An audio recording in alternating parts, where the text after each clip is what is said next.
It's game 2 here in San Antonio at beautiful Sullivan Field at the University of Incarnate Word as the Shadowcats aim to get back into winning ways and get the first win of the year over the San Antonio River Monsters. Hello everyone and welcome inside our broadcast booth. Josh Rajanov will be joined by Will Clifford in just a few moments, and we welcome you to the Rusco Welding pregame show. The Shadowcats had a rough go of it yesterday, but have a chance to get back into the win column and get into the win column for the first time in 2026 in today's game. You know, yesterday, a couple of issues with errors, a couple of issues with pitching, and the hitting didn't really get going until about the 7th inning when the Shadowcats finally got going and got a couple of runs. You'll hear how that went down in just a few moments. But the Shadowcats, a chance to, flip the script and get that going again today. And we go to our pitching matchups, which are brought to you by Clay Cooley Hyundai of Sherman. This is the Clay Cooley Hyundai of Sherman pitching matchup. Shot me first or shot me last. Either way, come see Clay. Calvin Junick on the mound for the River Monsters. The big, tall right-hander stands at 6'5", 220, a redshirt freshman who just finished up a year at UT Rio Grande Valley. He made just one appearance through just one inning, and that came about a month ago. One inning of clean ball, gave up just a hit and a walk, did have a strikeout, no runs against him. So Calvin Junick on the mound for the River Monsters, and the River Monsters yesterday really had some good pitching on the mound. We saw 4 really solid arms, only ran into trouble a couple of times. Again, really that 7th inning was whenever the River Monsters really fell into trouble.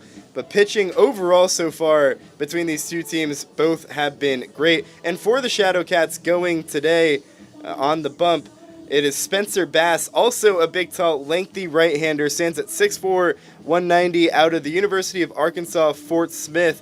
This past year had a okay year at Fort Smith. 22 1/3 innings of work, a 9.67 ERA, a 2.44 whip. He did struggle with command. 9 strikeouts compared to just 20 walks for him. So command going to be something to look at for the Shadowcats all year round, but especially today as the Shadowcats hoping to get win number 1 here in San Antonio. We had a great chance to experience San Antonio the whole day today. By we, I'm talking about our Rusco Welding Company host for the pregame show, Will Clifford. Will, how you doing today?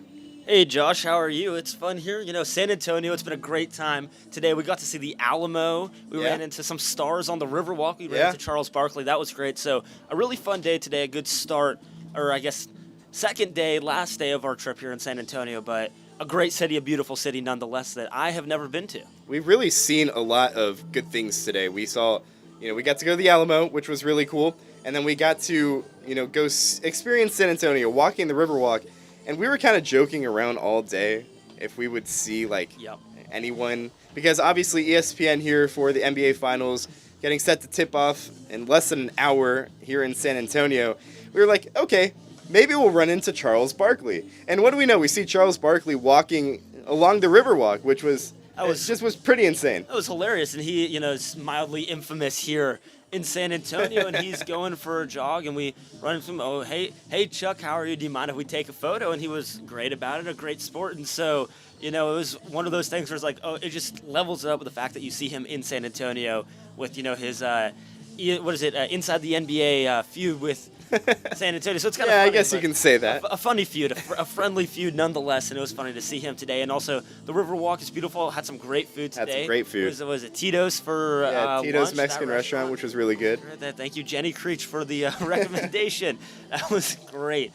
Puffy tacos. Yeah, so some good food today, good experiencing San Antonio. Now the Shadowcats hoping for win number 1. But how did the first game, opening day, go yesterday? Will Clifford, take it away on the Rusco Welding pregame show. Of course. You can listen to all of the Sherman Shadowcat home games and select away games on our Mixlr and YouTube channels. But in case you missed yesterday's game, here is how it all went down. Yesterday marked the dawn of a new season for the Shadowcats, but they might have started off on the wrong foot. An error early would have proved costly.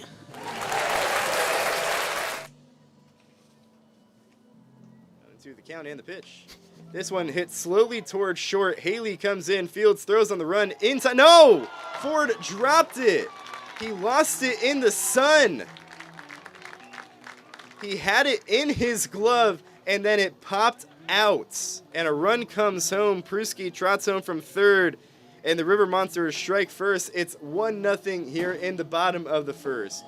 San Antonio would play its first run of the season in the first and then tack on one more shortly after in the second. 0-2 pitch. Hit up the middle and through for a base hit. The Hoyos comes home to score, and it's an RBI single for Sammy Morales. And the River Monsters lead 2-0 here in the bottom of the second inning. But starting pitcher John Langhenning would work off the opening day jitters, and he made quick work of the River Monsters in the third. The 0-2. Did he get the sword? It's a drop third strike. Tart puts the tag on him. He is out. So 3 up, 3 down for the Shadowcats. That being said, San Antonio did score 2 more in the fourth, putting Sherman down 4. It wasn't until the 7th that the Shadowcats would play their first run of the season. The 0-2 swung on and driven to right field. That one gets down for a base hit, rolls around in the corner. 1 run comes across to score. Roberts gets in easily. They will hold up Sessions at third. Tart stays at second. An RBI double for the Shadowcats, and that is their first run of the season. And as the saying goes, the sac fly is underrated. Sherman would slap on 1 more run to cut the deficit to 2. The 0-2 looking for his strikeout. That one, a flare, a blooper, left center field. Trinidad comes on. He's called off by the left fielder Martinez. That one is caught for an out, but Sessions will move up and score. So 1 run scores for the Shadowcats. Tart stays put on second base. Thought about going. He did not. Now, the Shadowcats trail 4-2 here in the top of the 7th. Well, there was no score in the 8th, and that meant Sherman needed a rally in the 9th. A rally that it would not get. It was 3 up, 3 down for the Cats. First pitch. Slapped into left field. Villalobos ranging towards the line. He makes the play on the run. And that'll do it. 2 great plays by Villalobos out there in left field. And the San Antonio River Monsters get win number 1 in game number 1. And the Shadowcats fall here on opening day 4-2 to the San Antonio River Monsters. You heard it there. Sherman drops the season opener in San Antonio 4-2. Looking for some fortitude tonight, though, to bounce back from that unfortunate start to the season, Josh. Yeah, and it really was just, the Shadowcats getting in their own way. A couple errors in the field, pitching. Whenever the runs did score for the River Monsters, oftentimes those runners got on base because of free bases. So you'll hear later on in our coach's report that, you just have to clean up those easy mistakes, and could have just been first game jitters, but it feels like the vibes on the team, could not be higher. No, all of the guys are bouncing around playing hacky sack pregame. They were waiting outside of the field here at Incarnate Word hours before first pitch, even before us, actually. They've been here all day long, and I was talking to one of the guys earlier, and he was like, I felt like I've never been on a team that's felt this close. Yeah. We really feel like brothers, and we haven't even been playing for that long. They just played their first game yesterday, so... Yeah, summer ball will do that. That's just what summer ball is. Summer ball is meant to be just fun baseball, playing with your boys out there, and, the vibes are great. They're getting a lot of support from the coaching staff, and it feels like, obviously not the outcome you would have wanted yesterday, but it feels like the Shadowcats definitely have the right vibes, the right players, and the talent is definitely there. The coaching staff's definitely there, so it will translate to wins, and this team truly does believe that. For sure. It was great to see a team that, believes in themselves. I always like to think that if you don't believe in yourself first, why would anybody else? And they'll have a chance to show us today, because although yesterday's loss is gone, today's game is yet to be. And it's going to be Josh Radjanov who chats with interim manager Isaac Davila on the Abel Alleman Roofing Coaches Report. Stick around, because the Rusco Welding pregame show rolls on right after this.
Welcome back here on the Rusco Welding pregame show, and it's time for the Abel Alleman Roofing Coaches Report. I'm Josh Rajnov, joined alongside interim manager Isaac Davila. Coach, how we doing? Good, how are you? Doing fantastic. Another beautiful day at the ballpark. Got to see San Antonio today, so can't complain.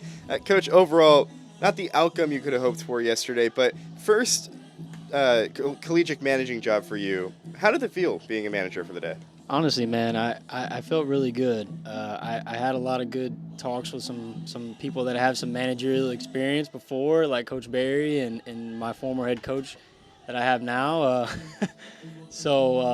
I got a lot of good pointers, so I think that helped me out a lot, being able to do that and be a part of that. It was definitely different because I'm usually just the guy that coaches the bags. I'm not the guy that makes the pitching changes, but it was a lot of fun, man. I had a lot of fun doing it. What were some of those pointers that maybe Barry or some of your guys at Prairie View A&M might have given you? Yeah, my head coach basically just told me that to always be organized. That was a big thing that I really wanted to work on, and at Prairie View A&M University as well. Like, my head coach is big on organization and making sure we have everything we need and we're prepared. So I just stayed up a lot, and made sure I had everything I needed for the game day today, and everything was in line. And I think once I did that, it slowed everything down for me as far as decisions that needed to be made as far as pitching and things like that, because I had all the information. I was ready to go.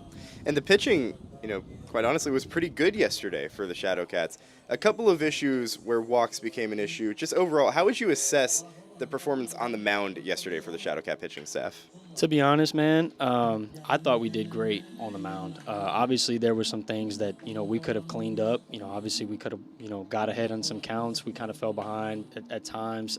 We could have probably been more in the strike zone at times. But honestly, man, what I look at on the mound yesterday was I saw a lot of competitive nature in there. I thought John did a really good job coming in, setting the tone, and giving us a chance to win the baseball game. And what we tell the pitchers too is, whenever you guys go out on the mound, if you guys come off the mound and you gave us a chance to win, you kept us within striking distance, that's all we can ask for at the end of the day.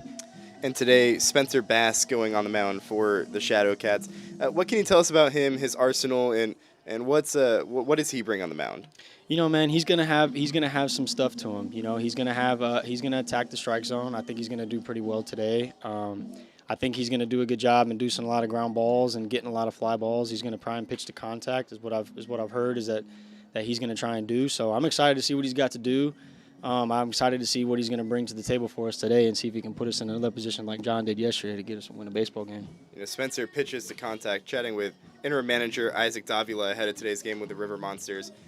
Spencer pitches to contact. Yesterday, John did a good job pitching to contact, but a few errors in the field. What can you guys do on the field to clean up those errors?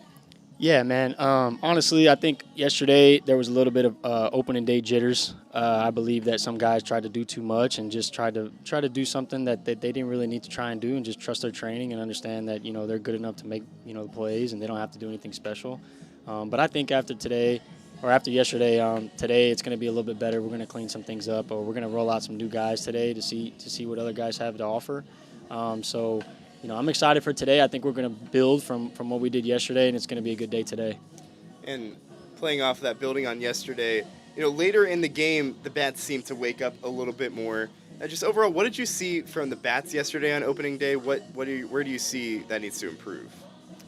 I think that offensively, we just got going a little bit too late. The pitchers that they had on the mound on the other side were legit. They were good pitchers. They attacked the strike zone. And again, I think not necessarily that we got beat or necessarily that we did anything wrong. I just think, again, it was a little bit opening day jitters. Guys are still trying to press and do too much, and just understand that, hey, man, they've been playing this game since they were a kid, and to just go out there and play how they know how to play and not try and do too much, and the results will come. And that's what we preach to the guys in the back half. And actually before the 7th, 8th, and 9th, when the offense came alive, I brought them all up and kind of told them that, hey, we don't, a lot of people like to tune into baseball games when it's the 7th, 8th, and 9th because those are the innings that you want to win. And they kind of came alive at the end. So I'm hoping that we carry that momentum that we had from 7th, 8th, and 9th yesterday into today and start off fast, and not slow like we did yesterday. And the 7th inning, where you drove in 2 runs in that inning, but overall 7 runners left on base, 14 strikeouts. Just how can the offense produce a little bit more today? Yeah, I think that we need to also be a little bit better about attacking the strike zone. I think we let too many fastballs go by us on the plate. I think we need to be better about being on time. I think that today we're going to talk more about being on time and understanding that, when that ball comes over the dish, we're going to put a barrel on it. We're going to put it in a gap somewhere. But again, I think we're going to do better today. I like where we're at, and I think that they're going to learn from their mistakes and they're going to improve today. And overall, last game before you go home tomorrow, just what's the excitement level playing? I know it's a day early, but playing in front of the Veterans Field fans, in front of the Shadowcat fans, and what message you got to them before you come home tomorrow? Yeah, man, I hope they understand and they know that we're about to come back and we're going to have a lot of energy, regardless of the late night that we're going to have tonight. Obviously, if you're traveling back, but I think we're going to come back to Sherman and we're going to come out with some energy. We're going to give the fans hopefully what they wanted to come and see, and that's really good Sherman Shadowcats baseball. Sounds good, Coach. Thank you so much for joining the show. Appreciate you having me. Go Cats. That's interim manager Isaac Davila. Ahead of today's game with the River Monsters, stay tuned with us here on the Rusco Welding pregame show. We'll have lineups and first pitch next here on the Jake Shockley State Farm Shadowcats Audio Network.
Back here on the Jake Shockley State Farm Shadowcats Audio Network, it's almost time for Game 2. The River Monsters taking the field, and we're just about set for Game 2 between the Sherman Shadowcats and the San Antonio River Monsters. Almost time for the First Texas National Bank first pitch, real community banking since 1890. And it's time to introduce our Vanguard GMC starting lineups. First for the Sherman Shadowcats, Patrick Zano gets the leadoff spot for the second day in a row. He plays center field. Cole Carnes moves up despite an 0 for 4 with 4 Ks yesterday. He's hitting in the 2-hole and plays catcher. Austin Haley flip-flops with him. He's at second base today and bats third. Ryan Sessions in the cleanup spot plays first base. Colton Fallbush making his season debut as the designated hitter. Ian McCracken also making his season debut in the 6-hole, plays right. Camden Babcock, one of 5 players in this lineup making their season debuts. He's at third, bats 7th. Mason Priest bats 8th and plays short. And Tanner Trout rounds out the lineup in left field. The field for the River Monsters, Jorge de Los Santos in left, Eric Bacon making his season debut in center field. Roman Trinidad in right. Rowan Donaldson out at third. Logan Pruski plays short. Sammy Morales at second. Hunter Ham at first. And Carlos Chavez does the catching for Calvin Junick, the big, tall right-hander on the bump for the River Monsters. Stands at 6'5", 220, a big, bulky redshirt freshman out of the UT Rio Grande Valley. This past year, only threw 1 inning with Rio Grande Valley. It was a one inning of no runs ball, 1 hit, 1 walk, and 1 strikeout. Great to be with you here at Sullivan Field. Josh Rajanov joined alongside Will Clifford. Will, how we doing? Doing great. Beautiful city of San Antonio, as we kind of talked about a little bit in the pregame show. Got to go around the city today, my first time in the city, so it was excellent. And we've also got an excellent matchup here at the University of Incarnate Word. And of course, I'm interested to see how Calvin Junik works here.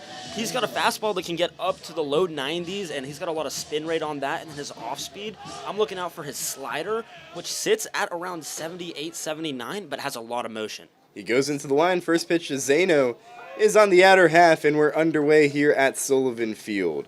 The Shadowcats once again in their black tops with block Shadowcats across the chest and gold numbers.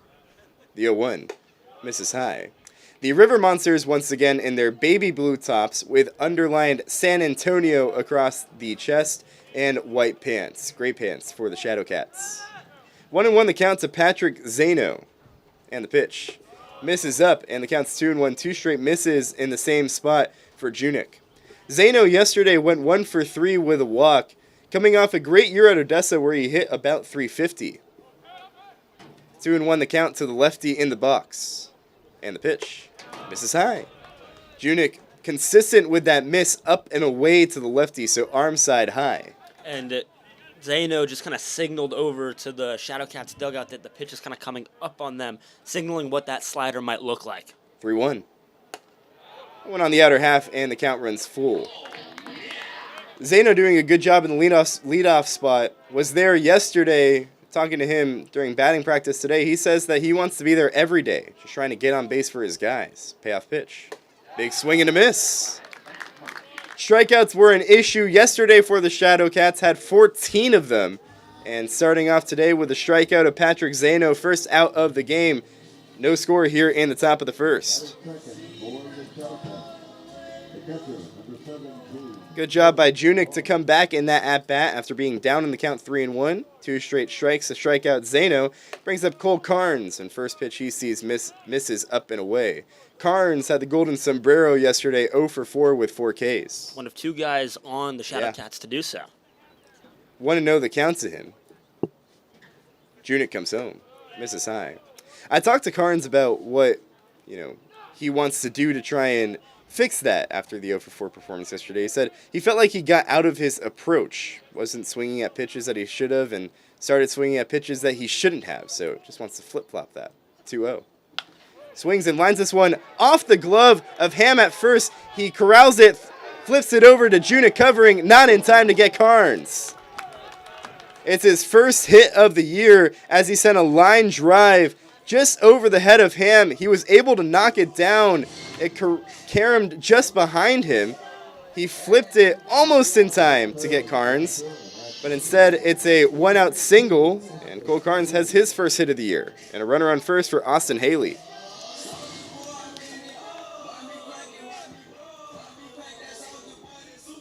It's always good to get that first one out of the way, maybe start into a rhythm. You know, baseball players are very process guys, and it's good to see one go through the hoop, metaphorically.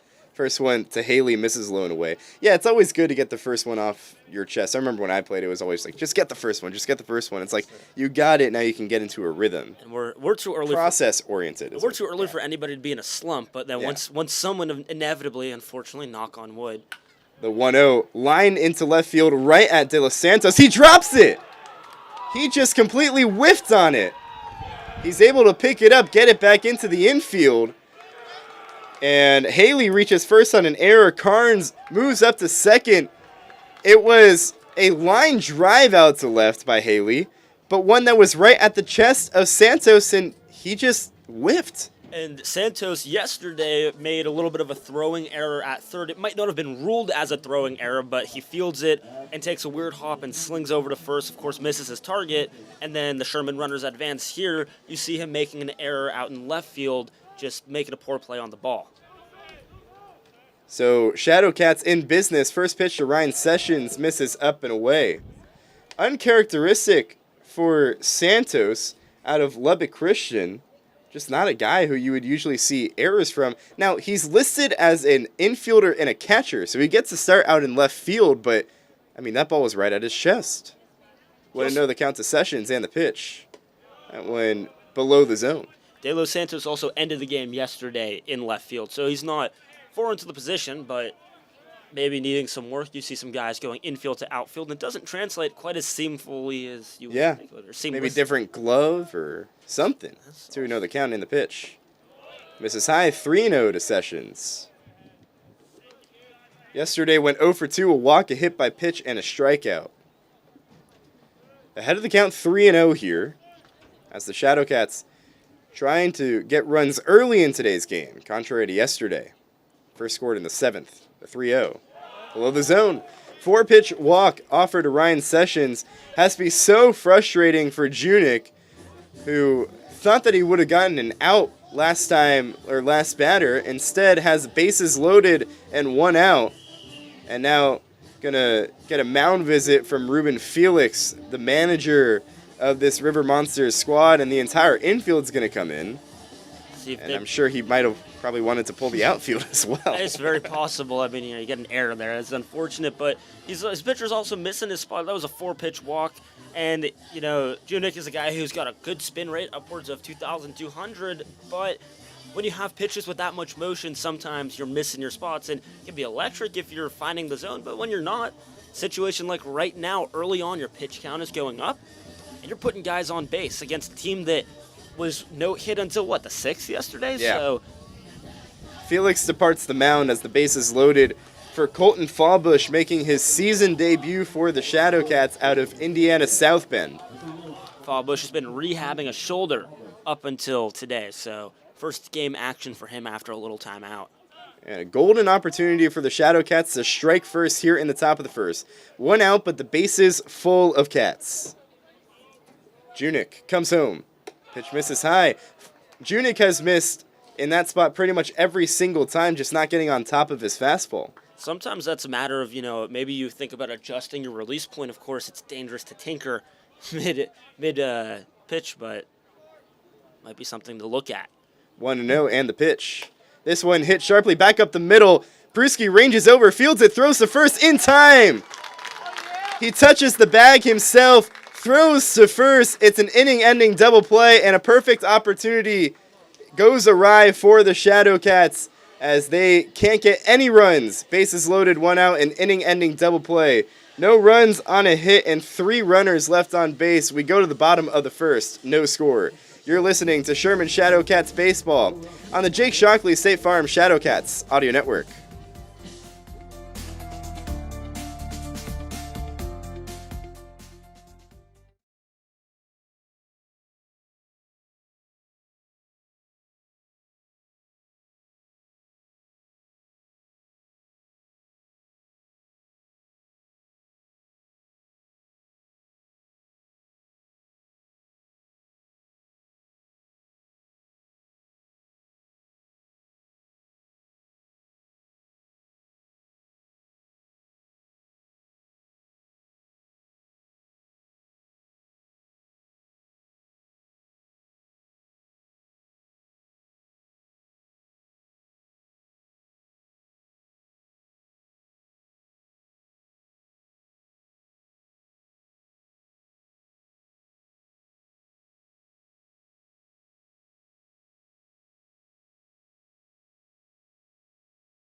Shadowcats couldn't get anything going in the top of the first after the bases loaded and 1 out inning-ending double play.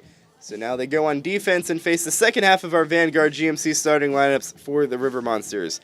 Eric Bacon leads off and plays center field. Rowan Donaldson bats second, plays third. Logan Prusky, who just had the inning-ending double play out at short, he bats third. Jorge De Los Santos in the cleanup spot and plays left field. He had the error. David De Hoyos, the DH, bats fifth. Roman Trinidad out in right, bats sixth. Hunter Ham, the first baseman, bats seventh. Carlos Chavez bats eighth and is the catcher. Sammy Morales rounds out the River Monsters lineup and bats and plays second base. This first inning is brought to you by First Texoma National Bank, the neighborhood bank that you can count on. Spencer Bass toes the rubber for the Shadowcats as he tries to offer a scoreless bottom of the first after the Shadowcats went scoreless in the top of the first. The big tall righty out of the University of Arkansas, Fort Smith, works solely from the stretch on the right side of the rubber. High kick fires home. It's a bunt just off the third base line, foul by Eric Bacon, and the count's 0-1. Spencer Bass, again a big tall right-hander, stands at 6'4", 190. This year at the University of Arkansas, Fort Smith, an okay season for him. In 22 1/3 innings of work, had a 9.67 ERA, 244 WHIP, 9 Ks, and 20 walks, 4 hit by pitches. So command going to be something to watch for Bass on the bump today. Brings his hands to his belly. High kick deals home. And the pitch misses way outside to Bacon. And the count is 1-1.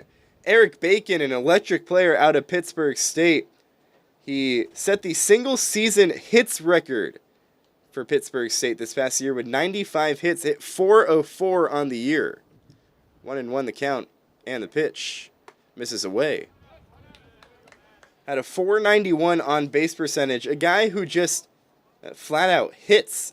He was a transfer from Coffeyville Community College, went to go play D2 at Pittsburgh State, and now in the transfer portal once again, hoping for a D1 spot. 2-1 the count and the pitch. This one in off the hands and popped up foul over the third base dugout, and the count evens at 2 balls and 2 strikes. Bacon was also on the all TCL team last year, so he's been in San Antonio for a year now, a returner, and batting leadoff today, although he did not see any action yesterday. Facing a 2-2 count to Spencer Bass. And here it comes. This one, high pop-up into shallow left field. Babcock goes out. So does Priest, and the shortstop bangs into the wall and makes the play. Out there in foul territory. What a play by Mason Priest. Gets applause from his Shadowcats dugout. Had to range a long way to make that play out in foul territory. It's the first out of the inning. What a nice play by Mason Priest there. Yeah, he goes and bounces off the wall, makes the play. Some people can't hang on to that. You know, you wear the contact. And there's, like we said yesterday, a lot really deep foul territory in this ballpark. So balls that would be trending out of play in other stadiums, not here. Bass comes set, ready to face Rowan Donaldson. First pitch. It's a breaking ball on the outer half. That was an interesting pop-up because it started out in shallow left field, but the wind is blowing straight in from right, so it pushed it all the way into foul territory and then towards the wall. And that's where Priest caught it. The 0-1. And that one's on the outer half, and the count's 0-2, a fastball. The wind isn't even blowing too strong right now. I think there's just some spin on that ball that was moving it, because I'm looking at the flags out in deep right. Not much going on those, kind of sitting still, so ball might have just had some nasty spin on it. 0-2, the count to Donaldson. And the pitch. This one lined right back up the middle and into center field, a base hit. An 0-2 single for Rowan Donaldson. It's the first hit of the game for the River Monsters, trying to scratch across the first run of the game here in the bottom of the first. The field for the Shadowcats goes as such. Tanner Trout in left field, Patrick Zano in center field, Ian McCracken in right, Camden Babcock at third, Mason Priest, who just made that play, out at short. Austin Haley played short yesterday, plays second base today. Ryan Sessions is at first. Cole Carnes does the catching for Bass. Logan Pruski up for the River Monsters, had that triple yesterday and was the first run of the game. Aggressive lead from Donaldson at first. Not going. The first pitch is on the inner half from Bass, 0-1. Pruski, a 2-hit day yesterday, and a former All-American in high school and ranked 9th baseball player in the state of Nevada. In the state of Nevada? In the state of Nevada. 0-1 the count to Pruski. At the University of North Colorado. Grew up in California, moved to Nevada. Donaldson goes. The 0-1 pitch is in off the hands and fouled off by Pruski. He kind of just gave an excuse-me check swing with a fastball riding up and in at him. And the ball just happened to hit the bat there, so Donaldson has to retreat to first. Pruski was kicking himself after that one because the runner probably had that base. Bass works pretty quick to the plate. He works with a slide step, but Donaldson, pretty good speed out there on first. Long look in from Bass. He's not going, and the pitch misses inside. So the count runs to 1-2. Saw an 0-2 single off the bat of Donaldson. He's off of first. So maybe Bass trying to be a little bit more careful there, not offer an 0-2 pitch in the zone. Misses high with a fastball. Yesterday we saw an error in the first inning from a throw to first. The sun was an issue causing that. Donaldson goes, and the pitch is popped up into shallow right field. This could be tough. Sessions going out. He makes the play. Bass covering the bag. Donaldson was going, and it's an inning-ending double play for the Shadowcats. Donaldson was going. The ball was popped up into the air. Sessions made the play. Great awareness from Bass to cover first, and it's an inning-ending double play, and we go to the second. Still no score. You're listening to Sherman Shadowcat Baseball on the Jake Shockley State Farm Shadowcats Audio Network.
To the second inning we go.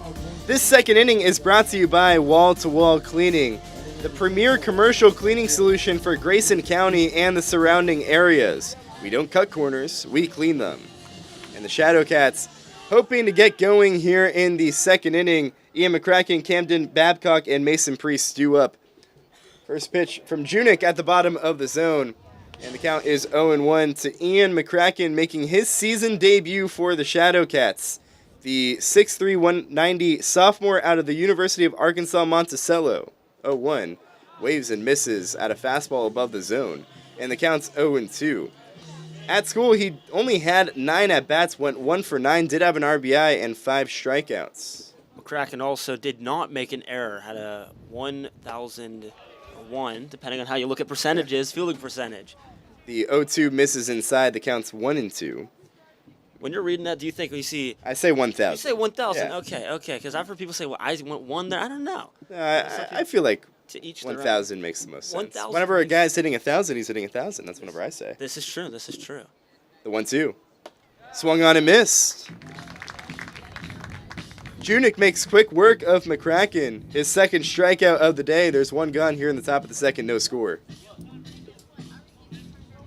And Will seems to have better control of that fastball early on in the second inning that he didn't have in the first inning. Got settled down, got his get me over to that slider, probably forced that ground out that led to that double play back in the first, and now really hammering the zone, at least in that at-bat. So Camden Babcock into the plate, and the first pitch to him is a strike, 0-1 the count. Also making his season debut, the sophomore out of Odessa College, calls Needville, Texas home. Played 19 games out at Odessa, hit .286, 3 home runs, 12 RBIs. 0-1 misses high, and the count's 1-1. Had a .937 OPS because his slugging percentage was .571 in 19 games played. Again, 3 home runs and a number of extra base hits for him. 1-1 the count and the pitch. One at the bottom of the zone, the count's 1-2. Wind starting to pick up here just a smidge as the flags are now blowing out a little bit more towards that left field foul pole. Weatherman Will coming back at you. Weatherman Will, and there's some lightning possibly on the radar. We're keeping it tracked for you. 1-2, misses high, check swing, and Babcock did not go around. Yeah, Weatherman Will back again. I've always wanted to be in front of the green screen, kind of Yeah? saying, hey, he's got the. But I've always been told I've got a face for radio, so, Oh, that's mean. Yeah. 2-2 the count. Junick comes home. Sawed off towards the first base dugout. Look out. I think it got one of the Shadowcat players. Not sure who. They look okay. It seemed to be okay. It wasn't hit all too hard as Babcock was well behind on that one. I think it got Samuelson. Samuelson, I can't quite see. I got a camera in my way just a bit. 2-2 the count. It's Babcock trying to be ahead of the fastball. Here it comes. Misses high. And the count runs full. He's not missing much low today. Everything's coming in kind of top zone there, and he's working the outer half a smidge, but mainly his misses have gone trying to go high and missing high. Full count. Payoff pitch on its way. Called strike 3. Caught Babcock looking at a fastball on the inner half. It's 2 strikeouts in the inning, 3 in the game for Junick. There's 2 gone here in the top of the second. No score. Kind of reminds me of the audio guy here, whoever's running the soundboard. Very creative. Very creative. I like it. Hit the road, Jack. Although it's Camden Babcock. So Hit the road. if there was a Jack, it'd be great. I don't think anybody would hit the road, Camden. No, I don't it think that's a. Doesn't roll off the tongue very Any well. songs about a Camden that you can think of? I don't think so. I don't think so. I don't think so. We're rolling in here. Mason Priest into the batter's box. 2 gone and no score here in the top of the second. First pitch to him misses high. Another season debut out of Wharton JUCO. This past year played in 40 games, hit .250. A home run, 9 RBIs. 1-0 the count as Junick comes home. Big wave and a miss. And the count's 1-1. Priest made that really great play out there at short where he had a range a very long way. It was playing pretty much straight up shortstop, and we kind of talked about it yesterday. A lot of room out there in foul territory. The 1-1. Misses below the zone, and the count's 2-1. So he had to cover a lot of space there. 2-1 the count to Mason Priest. That foul territory kind of reminds me of the Oakland Coliseum. Yeah. 2-1. Fouled straight back, count evens up at 2 balls and 2 strikes. Balls, now they're in Sacramento, of course, but then the A's were playing there. Everything seemed to just really stay in the air forever. Forever, and all that foul territory. It was also a football stadium, so just a ton of room. I think it's definitely a little bit more narrow than that, but it's really wide here. It's really wide, and it's not wide necessarily as deep. The 2-2 pitch misses away. Not as wide as deep, but here in this ballpark, it kind of juts back in, and some foul territory gets taken away. Again, 10, 15 feet past the back of the infield. But the foul territory that kind of goes up to that point, there's plenty. Payoff pitch. This one lined over second base and into right center field, a base hit. Bacon cuts it off before it gets to the gap. And Priest stays put at first. It's a 2-out single for Mason Priest, and the Shadowcats once again in business, trying to scratch across that first run of the game here in the top of the second. Priest was out of the box quick. I think he thought he was going to go for 2 there. It was heading towards the gap out there in right center. Eric Bacon, a speedy center fielder out there to cut it off. But a good piece of hitting, 2 strike hitting from Mason Priest, has his first hit of the year.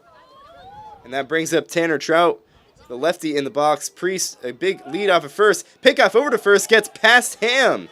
And Priest heading for second. He's rounding second. He's heading for third as the throw just getting into the cutoff man. Priest is in standing up. He goes first to third on the error from Junick after it got past him. We were just talking about that foul territory. It works in the Shadowcats' favor today. Didn't work in the Shadowcats' favor yesterday. We saw that exact same play work in the River Monsters' favor. And now the Shadowcats have a runner on third and 2 gone here in the top of the second.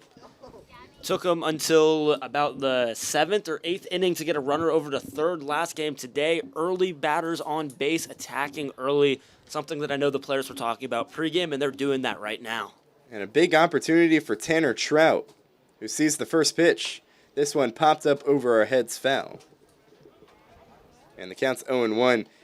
Trout at Bossier Parish this year, a redshirt freshman, had just one at bat. He went 0 for 1. So his first time playing in a while and trying to make an impact for the Shadowcats and drive in that first run of the game. Junick trying to strand a Priest at third. The 0-1. This one fouled straight back once again, and the count's 0-2. Something about the acoustics of this stadium where they're playing with wood bats in this league, of course, but it has that coily sound that would make you think it might be a metal bat. And I don't know if that's just my hearing being I think it's just you. It sounds pretty wooden to me. Really? It does? Yeah. It sounded very coily to me. The 0-2. Called strike 3. Got Trout looking at a fastball on the outer half, right on the black. And Junick strikes out the side here in the top of the second. No runs, a hit, a runner left on base. And we go to the bottom of the second, still no score. You're listening to Sherman Shadowcat Baseball on the Jake Shockley State Farm Shadowcats Audio Network.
To the bottom of the second we go. Shadowcats and River Monsters deadlocked at 0-0.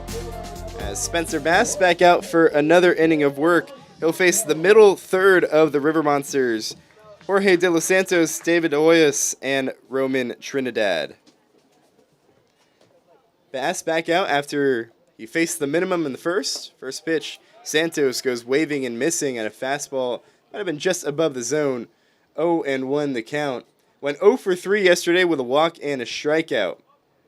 De Los Santos out of Monterrey, Mexico. Played at Lubbock Christian and hit .340 for them in 56 games.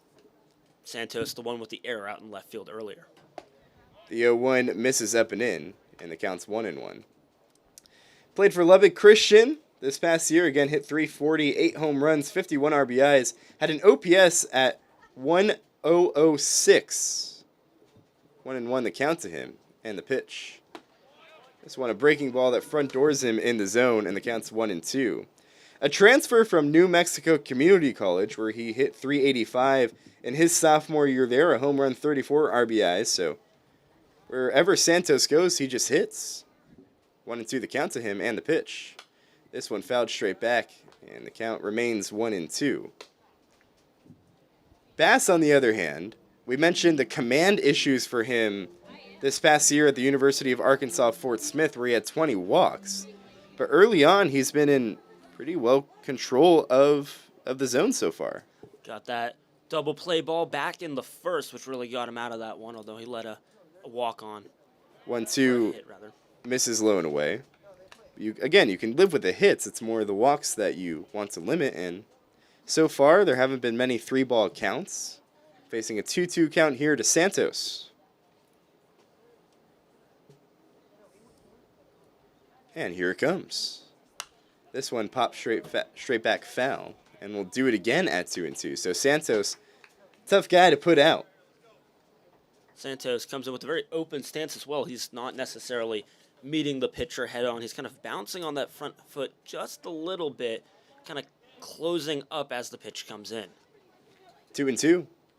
Bass comes home. This one hit well, deep out to left field. Trout going back towards the track. It's off the wall. He gets it in quickly to the cutoff man, but Santos trots into second base with a leadoff double to start the bottom of the second inning. That ball was sent on a rope out there to left field on a line. If he got a little bit more left, might have gone out. He sent that one off the wall. And it's a 2-strike, nobody out, double to start this inning for Santos and the River Monsters. Threatening to get that first run of the game, David De Hoyos steps up to the plate. De Hoyos out of Missouri Western State, standing at about 6'3", 215, although he looks a little bigger than that. First pitch into him is in the zone. A lot of muscle in that guy. Yeah, a lot of muscle. Strong guy. Definitely muscle the ball out of this ballpark. He went 1 for 2 yesterday with an RBI and trying to do the same thing here. Behind the count, 0-1. Bass comes set with a runner off of second, Santos. And the pitch. This one chopped on the ground towards short, backs up Priest, he fields it. Strong throw to first on a hop is just a bit late to get to Hoyos. Threw that one there off his back foot, loading up, not taking time to take a step, worried about the speed of De Hoyos out of the box, and he really just reared back a little too much, spiked it a little bit, not wild, but just well short of first, and that ball did not have enough mustard on it. So it's an infield single for De Hoyos. Priest does a good job of ranging over towards his backhand side to get that ball to prevent potentially a single and allowing a run to score, but just couldn't get the out. First pitch here to Roman Trinidad, wave and a miss. He was thinking about 3 runs with that swing. Instead comes up empty, 0-1 the count to him. No one gone here in the bottom of the second, and the River Monsters really threatening to get this first run of the game.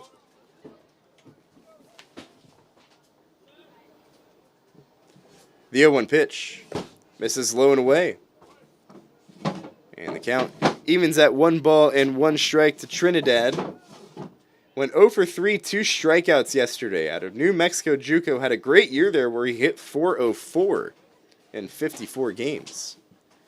1-1 the count to him. And the pitch.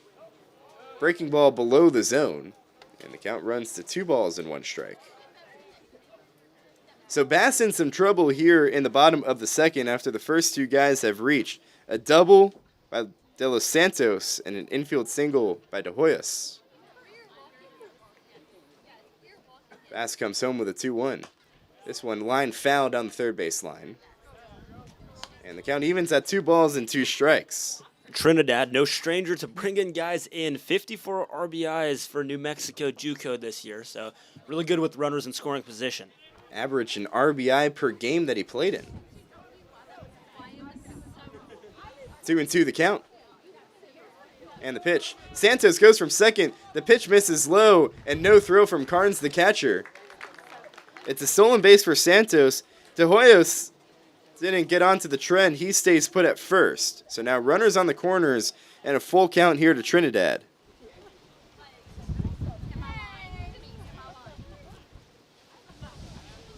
Bass comes set. Comes home with a payoff pitch. Called strike 3. Got Trinidad looking at a fastball at the bottom of the zone. And that's the first out of this bottom of the second inning. And the first strikeout of the game for Bass, and it couldn't have come at a better time. Bass did not like that, or Trinidad rather did not like that call. Bass liked that call for sure, but Trinidad thought that one just missed and might have also been kicking himself for looking at that one through the plate. So runners still on the corners, 1 gone here in the bottom of the second. Hunter Ham at the plate. Bass comes set. And comes home. Runner from first goes, and it's fouled straight back from Ham. De Hoyos probably would have had that one stolen. But instead, he retreats back to first, and it's an 0-1 count. Batting practice today. Something interesting that San Antonio is doing that you don't see all the time is San Antonio was then sending their batters after they hit out to the base and practice timing up stealing. So I think they were coming into this game ready to go get some bags, and they're working on it right now. Stole a few bases yesterday. We'll see if De Hoyos goes off at first this time. He does. The 0-1 misses away. No throw from Carnes. With runners on first and third, Carnes electing to just eat it at the plate. Counts 1-1, and now 2 runners in scoring position, and Bass still trying to work out of the sham. De Hoyos off a second, De Los Santos off a third. Ham trying to bring him home. Bass trying to keep him there. The 1-1. This one hit sharply towards short. Priest fields it on a backhand, throws over to first in time. Santos comes home to score. And the River Monsters strike first here in the bottom of the second. They lead it 1-0. De Hoyos stays put at second base after the ball was hit to the left side of the field. But it's an RBI ground out for Hunter Ham as Santos comes home to score, and now there's 2 gone for Carlos Chavez, trying to drive home De Hoyos off a second. Smart play there to just go for first and not try to force anything at home and then end up with nothing. First pitch, breaking ball in the zone, and the count is 0-1. Priest, a plus defender, as we mentioned before, in college, and doing more of the same today. Yeah, even, the infield single did a really good job of getting to that ball. Just, it would have been a really hard throw deep in the hole at short. The 0-1. On the outer half with a breaking ball, and the count is 0-2. Chavez did not like the call. The catcher in today's game for the River Monsters came in as a defensive replacement yesterday, had 1 at-bat, and walked. Looking for his first hit of the year, facing an 0-2 count. And Bass comes home. This one lined into center field. Zeno coming on. He plays it on a hop. De Hoyos rounding third. Here comes the throw. It's up the line. An RBI single for Carlos Chavez. That's De Hoyos scores from second. And the River Monsters lead it 2-0 here in the bottom of the second. An unfortunate way you battle in that count, then give up a hit, especially San Antonio's really just slapping the ball around, not necessarily driving anything. They had one that went off the wall earlier by, I believe it was Santos. Outside of Santos, everything's been in the infield or just outside of the infield, and Shadowcats defense has had a hard time managing that. So now Chavez off of first, Sammy Morales at the plate in the 9-hole, and the first pitch to him is slapped foul over the third base dugout, and the count's 0-1. Morales 1 for 1 yesterday, an RBI single and a walk. Chavez, not too much of a threat to steal off of first, stands at 6'1", 195, the catcher. The 0-1 misses inside to Morales, and the count's 1-1. Well, Bass just kind of getting knocked around here in the second inning. 3 hits offered up and 2 runs to show for it. 1-1 the count. Bass comes set. And he comes home. Misses low and away. And the count's 2-1. Bass now about to toss pitch number 36 of the appearance. So not exactly keeping that pitch count down, and Sherman might be going to the bullpen sooner than they'd like. 2-1 the count. Bass comes home. Misses outside, counts 3-1. Would hate to lose the 9-hole and let the lineup flip back to the pesky Eric Bacon. Shadowcats were able to get him out in the first inning, but Bacon rakes, man. not a guy who gets out very easily. Again, had the 400 average this past year at Pittsburgh State. 3-1 the count to Morales, with Chavez off at first. And the pitch misses inside. 5-pitch walk offered to Sammy Morales, and there's runners on first and second as the lineup flips back to Eric Bacon. 2-0. River Monsters have scored 2 in this bottom of the second inning. Runners might be going as well. Austin Haley, the second baseman, comes to talk to his pitcher, Spencer Bass, trying to calm him down. Maybe also setting up back pickoff move where sometimes it's that shortstop that's coming in and covering, and we'll see what they do now. But it's possible the shortstop covers before the pitch, and then maybe the second baseman, who's now moved himself pretty far now, standing on the right field grass, can cut in outside the runner's field of vision to get an easy tag out. Lefty Eric Bacon in the box, and the first pitch to him. Misses low and away. That's 5 straight balls now offered by Bass. Chavez off a second, Morales off a first. Spencer Bass trying to work out of a jam and limit the damage. Already 2 runs across here in the bottom of the second. Bass comes home, and the pitch. This one just misses inside. And the count's 2-0. Make it 6 straight balls. Chavez really dancing out there on second, trying to grab some attention. Might not actually be going. 2-0 the count to Bacon. And the pitch. This one lined out to center field. Zano ranges towards his left, and he makes the play. And that retires the side, but not before 2 runs come across on 3 hits for the River Monsters, and they leave 2 on base. We go to the third, 2-0 River Monsters on top. You're listening to Sherman Shadowcats Baseball on the Jake Shockley State Farm Shadowcats Audio Network.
We go to the third inning, 2-0 River Monsters on top of the Sherman Shadowcats. Shadowcats trying to come back in this third inning, and here to bring you all the action, my man Will Clifford. Hey, thank you, Josh. The third inning is brought to you by 903 Brewers, crafted to perfection.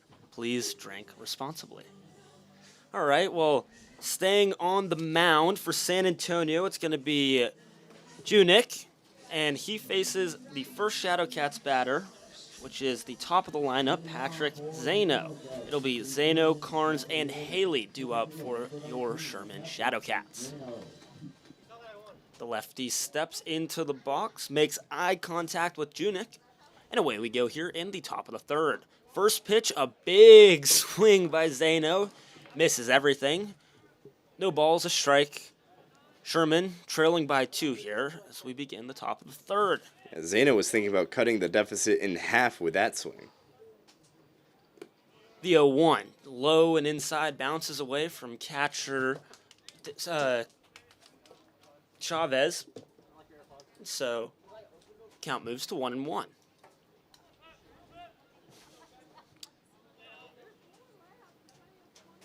Though Junick has a very straight-on approach as he tosses the 1-1. Just a little outside, 2-1. The San Antonio crowd out here might have thought that clipped the zone, a little high and a little outside, Josh. Yeah, and I feel like that outside corner has been pretty consistently called. That one, the 2-1 low, count moves to 3-1. So 3-1 to Zano here, the top of the third. Zano puts his back foot, his left foot, all the way back in the batter's box. He awaits Junick's 3-1. He'll watch that pass and gets on base. Works a walk at the top of the order. Leadoff batter aboard, and that brings up Cole Carnes. Good at bat from Zeno, was aggressive early in the count and then patient later in the count. So he mentioned to me pregame that he wants to be the consistent #1 guy in the leadoff spot, and getting on base obviously a big part of that. Worked a walk yesterday, got on base a couple times, and then now works a walk today. Zeno leading off first, but being held on by Ham. Cole Carnes, another lefty, as he watches the first pitch pass by for a ball. The top of the lineup was who really gave Junik trouble in the first inning. Carnes singled, Haley hit a hard ball that ended up being an error, Sessions walked, and another hard hit ball by Fabish that just turned into a double play. The 1-0. Fouled back almost our direction towards the other boxes up here in our press box. And yesterday, Josh was saying he could catch a foul And ball. I will. And if it comes to me, it will. The goal of the season, perhaps. One of my goals of the season, So that's for sure. The count moves to 1-1, and Zeno still leading off first, being held on by Ham. He is a threat to go. 6 stolen bases in college at OCC. That one is flared third base side, just going foul. The wind might have got it. The spin might have got it. A lot of room to get down and bounce out away and do some damage, but the wind had other plans, and so the count moves to 1-2, and Zeno resets back at first base.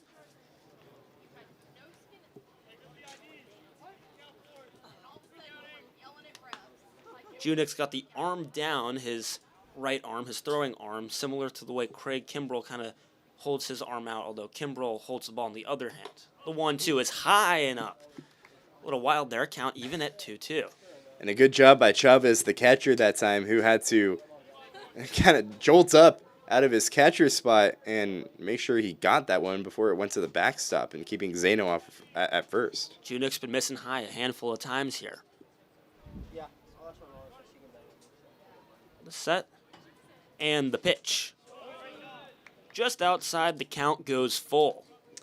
And that high fastball can be very effective. We saw Cole Carnes strike out on that high fastball a few times yesterday, but not whenever it's that high. If you're Junik, you want it to be just above the zone, not at his head. Carnes, the 3-year Shadowcat, awaits the full count payoff pitch. Fouled off back towards us, so we'll do it once more. So yeah, Carnes been back last summer, batted .391 in just 21 games and had 1 home run. A home run here would tie it, of course. Could tie it with just the 1 swing.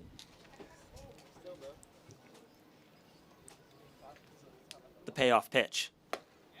Watched in for strike 3, rung up, worked the count full, and goes down looking. There's the first out of the inning. Zeno stays put on first base, and that brings up Austin Haley. Tough look for Carnes, and that was a really nasty pitch from Junik. A two-seam arm-side running fastball from the right-hander. Kind of started it towards the hip. It seemed inside to the lefty Carnes, but then just painted on the black on the inner half, and nothing really Carnes could have done there. That's a pitcher's pitch from Junik. For sure. Haley awaiting his first pitch. Runner goes. Zeno stealing. Gets in safely. The throw was off just a little bit to the second baseman's right. The catcher's left. Chavez, a good pop time, but if the throw was maybe more towards the second baseman's side, could have made at least a small play on it, but Zeno got a really good jump on that one. He did. Zeno, his first stolen base of the season. So Zeno now on second, and it's still Haley at the plate.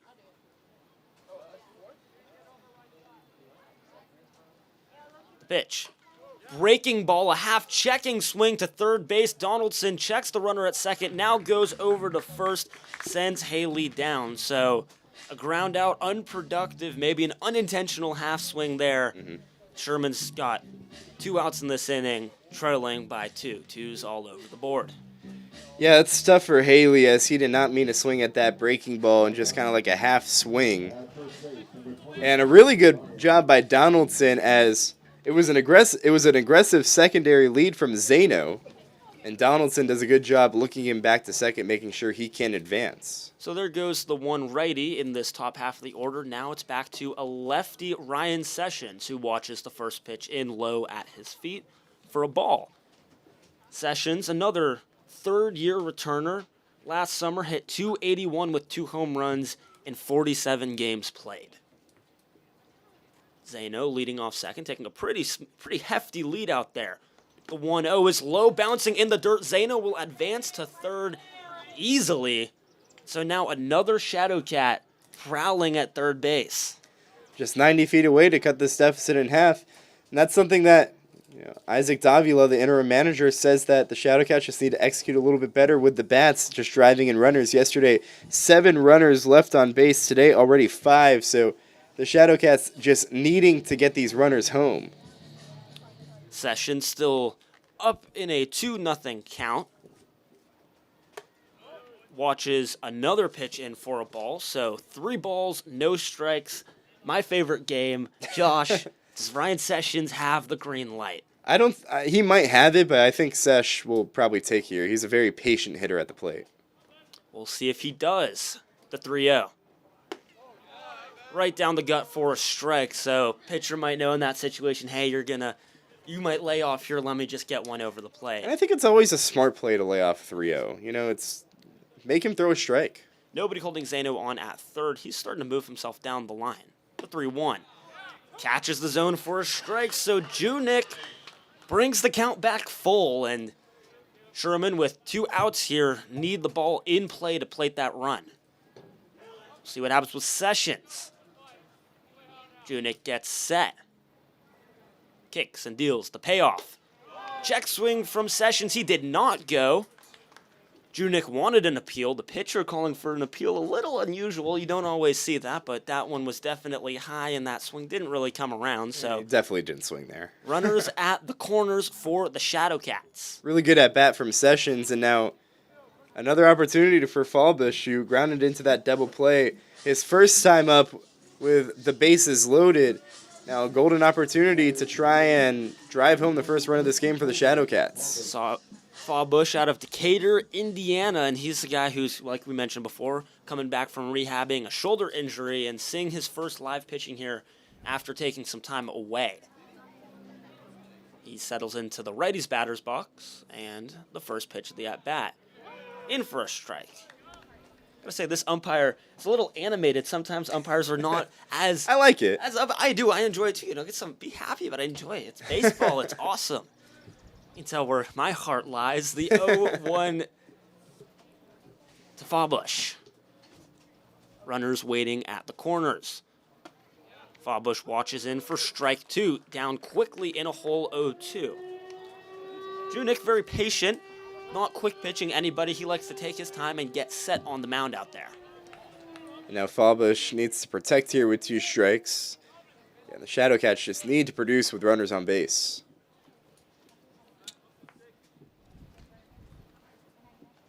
The 0-2 to Fallbush. Just high in the zone. Junik wanted Fallbush to chase. Fallbush would not. It's a really good take, and that's a really good pitch by Junik. That's where you want that high fastball to be, right at the chest of Fallbush. That is a really attractive pitch to the hitter, and kudos to Fallbush for laying off that one. Sessions lead, but being held off at first by Ham. The 1-2 fouled back, and will reset. So count stays 1-2. Zano still on third. Sessions at first. Zano is not being held on. He could, and seems to be slowly taking a larger and larger lead out there. Junik keeps switching up how he kind of gets himself set. Sometimes facing straight on with the batter, other times something else. That one driven left field. De Los Santos comes on and makes the play. Struggled with it momentarily. Maybe some of the previous inning error in his head, but he sets his feet and makes the play. So a couple of hits, a walk, but no damage done for the Shadowcats. Still trailing by 2 runs here. We go to the bottom of the third. You're listening to Sherman Shadowcats Baseball on the Jake Shockley State Farm Audio Network.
welcome back, Shadowcats fans. You're listening to Sherman Shadowcats Baseball on the Jake Shockley State Farm Audio Network. Leading off here for San Antonio, it'll be Donaldson and then Pruski and Santos, who made the final out at the top of the third. We move into the bottom of the third here. Sherman trailing by 2 runs, and it's still Spencer Bass on the mound for your Shadowcats. Bass sets and delivers the first pitch of the inning, swinging, driving, left field, just getting down in front of the diving Trout. Zano comes over from center field to field it, and it's going to be Donaldson moving all the way to second. An aggressive play from Trout, didn't get the right read on it, and that one dropping in and resulting in what could have maybe been kept as a single, turning into an extra base hit. And Trout really aggressive there, tried making the diving play on the sinking liner in front of him. Just couldn't make the play, couldn't keep it in front of him either. And a really good job by Zano out there in center field, who had to come a long way to back up Trout. And I know Donaldson got the extra base because of the dive from Trout, but prevented maybe another base as well, keeping Donaldson to just a double instead of a triple. Early attacking there from Donaldson. That brings up Logan Pruski, who watches the first pitch in. That one's going to get away from the catcher, and the runner, Donaldson, is going to advance to third, so Carnes couldn't corral it. And now, what should have been a single and turned into a double, now you got the runner on third. Yeah, it's not great for the Shadowcats. Again, fielding became an issue yesterday. A few errors in the field that allowed a few runs to come home. Today, it's been a bit of a cleaner sheet, but some mistakes here. Kudos to Trout for the aggressiveness, but that's one Carnes would probably want back behind the plate. That one fouled third base side. Babcock tracking, watches it out of play. Looked like he had it for a second, had some eyes on it, like he was going to go make a play, and then just drifted away. That one landed in the third base dugout, so Babcock would have had a chance at it. Again, the wind kind of pushing everything in from right field, so towards the third base side. So Donaldson still leading off on third. Babcock returns to his spot at third base, holding the runner on just a little bit. As Pruski settles in and watches a pitch all the way inside. The count moves to 2-1. Surprisingly, the infield is not in for the Shadowcats. And down 2 runs, runner on third, nobody out. Usually a situation where you would have the infield in. Set and the 2-1 pitch. Swung on and knocked up the middle. Priest comes on, makes the play, flings it over to first. Sessions puts the grab on it. 1 down, but 1 run plates. Sherman now trailing 3-0 in the bottom of the third. And that's kind of the trade-off. Now, if the infield is in there and the Shadowcats are trying to cut off a run, then that ball, a chopper up the middle, Priest probably wouldn't have gotten to it. But because the infield was back, Shadowcats able to get an out, so you trade the run for an out. That brings up De Los Santos, who is bunting. First pitch fielded by Babcock, throwing over the first, not in time. Accurate throw, but just late. A speedy De Los Santos, who hit one off the wall last at bat, now bunts for a base hit. San Antonio is once again putting runners on, and that will bring up David De Hoyos. And a good job from Santos recognizing that Babcock, the third baseman, was playing pretty far back there, kind of getting ready for, De Los Santos, usually a hard hitter, so recognizing that and laying one down perfectly down the third base line.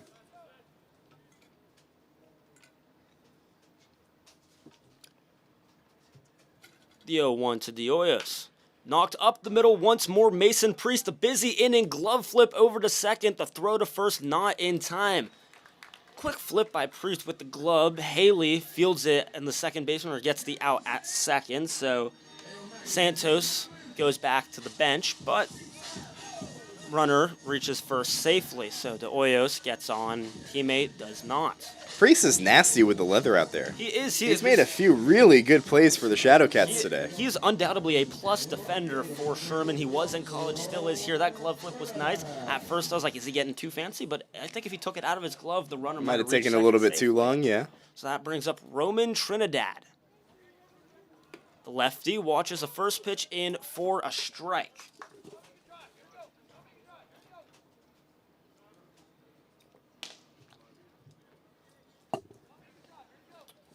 Checks the runner on.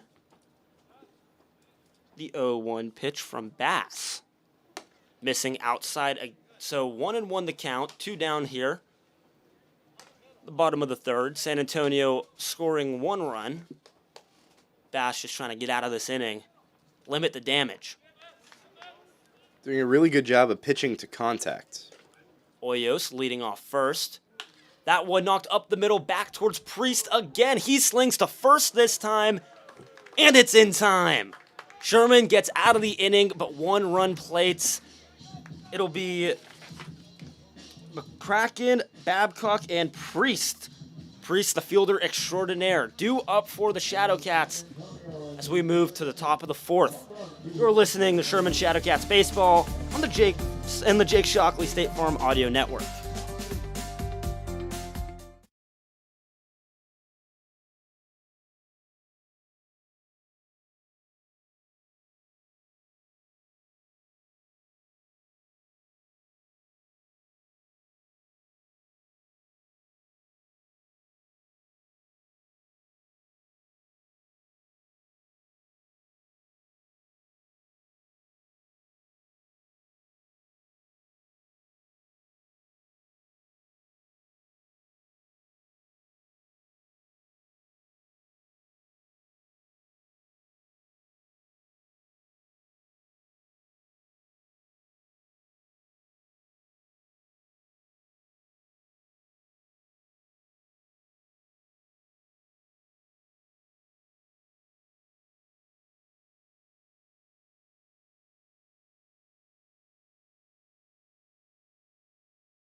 Hey, welcome back, Shadowcats fans. You're listening to Sherman Shadowcats Baseball on the Jake Shockley State Farm Audio Network. We've got a new pitcher in the game for San Antonio, and it's going to be Brian Graziano out of Central Colorado and goes to Lubbock Christian University. Finished up his freshman year at LCU, a 14.29 ERA through 7 appearances and 5 2/3 innings pitched. Give up 9 earned runs, 11 runs total, walked 6 and struck out 7. He's 6'2 and 175, so a tall but a little lanky. And that will bring up Ian McCracken. McCracken searching for his first hit of the season and his first game of the season as he starts to get McCracken. I like it. Yeah, some play on words, why don't you? And so in steps the righty McCracken, and Graziano kicks and deals. His first pitch is outside, a strike. So 1-0, or a ball rather, outside. Ball outside is a ball, inside is a strike. You would think the guy talking about it knows. Well, inside is also a ball. In the zone. 2 inside. That one is knocked up the middle. The shortstop Pruski comes on and throws a long reach by hand, but he grips it and makes the play. 1 down quickly in the top of the 4th. Well, the top of the 4th is brought to you by Austin College. Austin College, become a kangaroo today. I want to become a kangaroo. Yeah. Well, what would it be like to become a real life kangaroo? Well, by real life kangaroo, I mean like an actual kangaroo. Like an actual kangaroo. The new batter is Babcock as he watches first pitch pass for a ball. I don't know what it would be like to be a kangaroo. Just be kicking all around. It's possible. Babcock watching another ball go by, 2-0 the count. Yeah, maybe just kind of bouncing. I don't know. It's hard to tell. Have you seen that video of the kangaroo versus the human? Yes, I have. Because the guy stole his dog or yeah, something no, he like goes that. down, he grabs it from him. Yeah, and the kangaroo he was ready. He was they're big, and I think they got some muscle to them. All right, the 2-0. Inside off the glove of Chavez. Luckily, nobody on, so that doesn't hurt anybody here. Except the pitcher, who's now in a 3-0 hole. Babcock, battling out here his last time up, struck out. The 3-0. Watches in for a strike, so I didn't play my favorite green light, no green light, but... And I think smart baseball is no green light. No green light. Although At least that's what I think. Although that pitch might be the best pitch you see in a series. If you were in a 3-0 Yeah. count, the pitcher's going over. Here's the 3-1, and that is outside for a walk. 5 pitches, Babcock reaches, first time aboard this season, and up steps the shortstop extraordinaire today, Mr. Leather, Mason Priest. And that's why you don't swing 3-0, because you're trying to force the guy who's thrown 3 straight balls to then throw 3 straight strikes.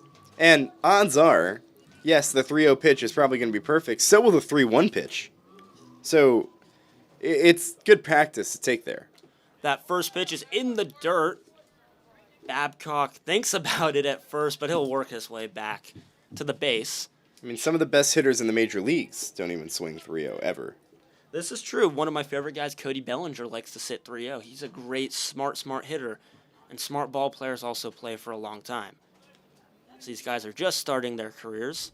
And this count is just getting started. 1-0 pitch to Priest. Priest watches it go by. Another ball. So Chavez will go out to talk to his pitcher, calm him down. Yeah, Graziano seems to be a little riled on the mound, I guess, so to say. Upset with himself that he can't find the zone. He's now thrown 5 balls in his last 6 pitches. This is true. And it's he's missing this. I mean, I'm not questioning your ex. I mean, it's true that when This pitcher, is true, when your guy, thanks. It's interesting because I was talking to a few guys. I got a gulp in my throat. It's true. A few guys I was talking to some catchers and Cole Carnes and Noah Tart. They were saying some pitchers they'll go out and talk to. Others they're like, you got to work it out on their own. It depends on the pitchers. So Chavez might know Graziano here is. That one is knocked to the third baseman. He'll miss it. It's actually going to be Pruski who makes the play past him, swings over to second. Morales does not make the play in time, so Babcock reaches second safely. Priest is at first safely. That one, it looked like Donaldson was going to cut it off, couldn't make the play. Pruski makes the play, but can't get any outs. Well, how interesting that was. Donaldson, when he was going over to cut it off from the hole, he clipped it, actually, with his glove, and then it caromed over to Pruski, who had to reach behind himself and throw it, and then still managed to get a throw off to second. But that'll go down as an infield single for Priest. So runners at first and second, 1 out here. Shadowcats trailing by 3. As a bunt is shown by Tanner Trout, that will go foul. Trout said he pulled it back, and now is claiming to the umpire, making an appeal that he got hit. To no avail, rather. I don't know if I've seen that happen. He said he pulled it back and showed a bruise mark or something on his arm. He pulled back the bunt and claims that he got hit on the arm. They're saying it's a foul ball. But Trout thought it hit high up on the body of Trout. So it seemed like it hit him. So Trout now down 0-1 in the count. 2 runners on here for the Shadowcats. The 0-1 misses, so that one a ball, in fact. 1-1. I'm confused because I'm a little confused too, Josh. it definitely seemed like that ball hit him. I'm also confused that he didn't square around again because in the 9 hole you have a chance to set up runners on second and third. I guess 2 outs, but to the top of the lineup. Trying to flip it back over to Zeno. The 1-1. Low in the dirt, Chavez rips his mask off. Ball goes out in front of him. He'll corral. Runners stay put. It's Babcock at second and Priest at first. Priest not being held off by Ham. Babcock, nobody holding him on right now, but the second baseman has been jumping in and out. Same with the shortstop Pruski. Morales playing second. Trout stands in, awaiting his 2-1 offering. 2-1 watched in for a ball. Count moves to 3-1. And I guess part of the reason maybe why he's not squaring around a bunt again is, just Graziano can't find the zone right now. Graziano cannot find the zone. The look back check on the runner at second. Now delivering home. Misses. Walks and the bases are loaded. Tanner Trout does his job. reaching first, so it's Trout at first, Priest at second, Babcock at third. Who's on first? What's on second? I don't know who's on third. I know who's on third, and it's Camden Babcock, Josh. Josh, I just told you. Why weren't you listening? There's a test and you failed. A really good chance for the Shadowcats. Second time this game with the bases loaded. First time ended in a double play, so Zeno trying to not do that this time as Ruben Felix is going to come talk to his pitcher Graziano, who just can't find the zone right now. Graziano struggling to make an out. 4 batters faced. Got an out with McCracken, the first batter he faced, but since then, it's been a pair of walks and an infield single. Competitive in the zone is a phrase you'll hear a lot. And right now, Graziano just has been pretty all over the place around the zone and just not being really competitive to these Shadowcat hitters. And now Zeno with a really good opportunity to drive in a few runs. The guy who's been a good bat for the Shadowcats and was a great bat at Odessa this past year. So a good opportunity for him to try and drive home a few runners and potentially tie up this ball game. Zeno struck out in the first, then walked in the third, and is up to bat here in the top of the fourth. Shadowcats, bases loaded. Would tie the game with a swing, going yard, of course. He settles into that lefty's batter's box, and this early lefty lane begins. The first pitch. Low, and a ball. And the Sherman Shadowcats bench, really, they're chirping. They're making their voices known here. Crowd a little less full than yesterday. I mean, tonight may be a product of the Spurs playing tonight. Are they? Oh, yeah. This is the main time slot. The 1-0 inside, missing the plate again, another ball. Graziano struggling here mightily. Babcock on third, Priest on second, Trout on first. Bases loaded for the leadoff Zeno, the lefty, awaiting the 2-0 pitch. Swings and fouls one back. And a strike, so maybe Graziano just needs something to see it and get it, but... Just see one, right? See one, send one. I don't know, but we'll see.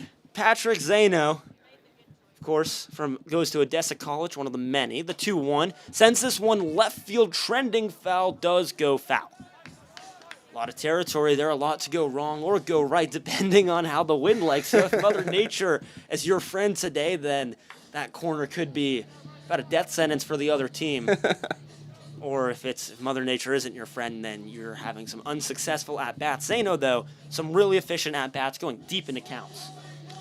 Yeah, and for Zeno, again, we saw him work that walk. His last time up was a full count walk. The 2-2. Watched in high, so the count goes full. Graziano looking for a strike. That was close. He just cannot buy a strike right now, so the count full. 1 out. Shadowcats trailing by 3 here in the top of the fourth. Babcock on third. The payoff pitch. Swung on and fouled back once more. We'll do it again. Babcock on third. Priest on second. Trout on first. Infielders, corner infielders shaded in. Middle infielders are out in central. So plenty of room to knock one through, bloop one through, although a bloop into shallow center might not do a whole lot. You'd have to go towards the corners, and he's looking to push something. Full count payoff pitch again. Broken back, goes to first. The play at the plate. In time. No, not in time. He's safe. He dropped the ball. They say Chavez dropped the ball. His foot was on the bag, couldn't make the play. Ham fielded it, decided not to go and step on first, tries to go home. Chavez. We'll see if that one gets ruled an error. Probably should. He dropped the ball, literally. And so the bases remain loaded. Sherman scores their first run of the game. And a really good job by Ham that time to recognize and throw home. Just didn't make an accurate throw that time to the plate. So up to bat, Cole Carnes. Carnes watches, first pitch ball.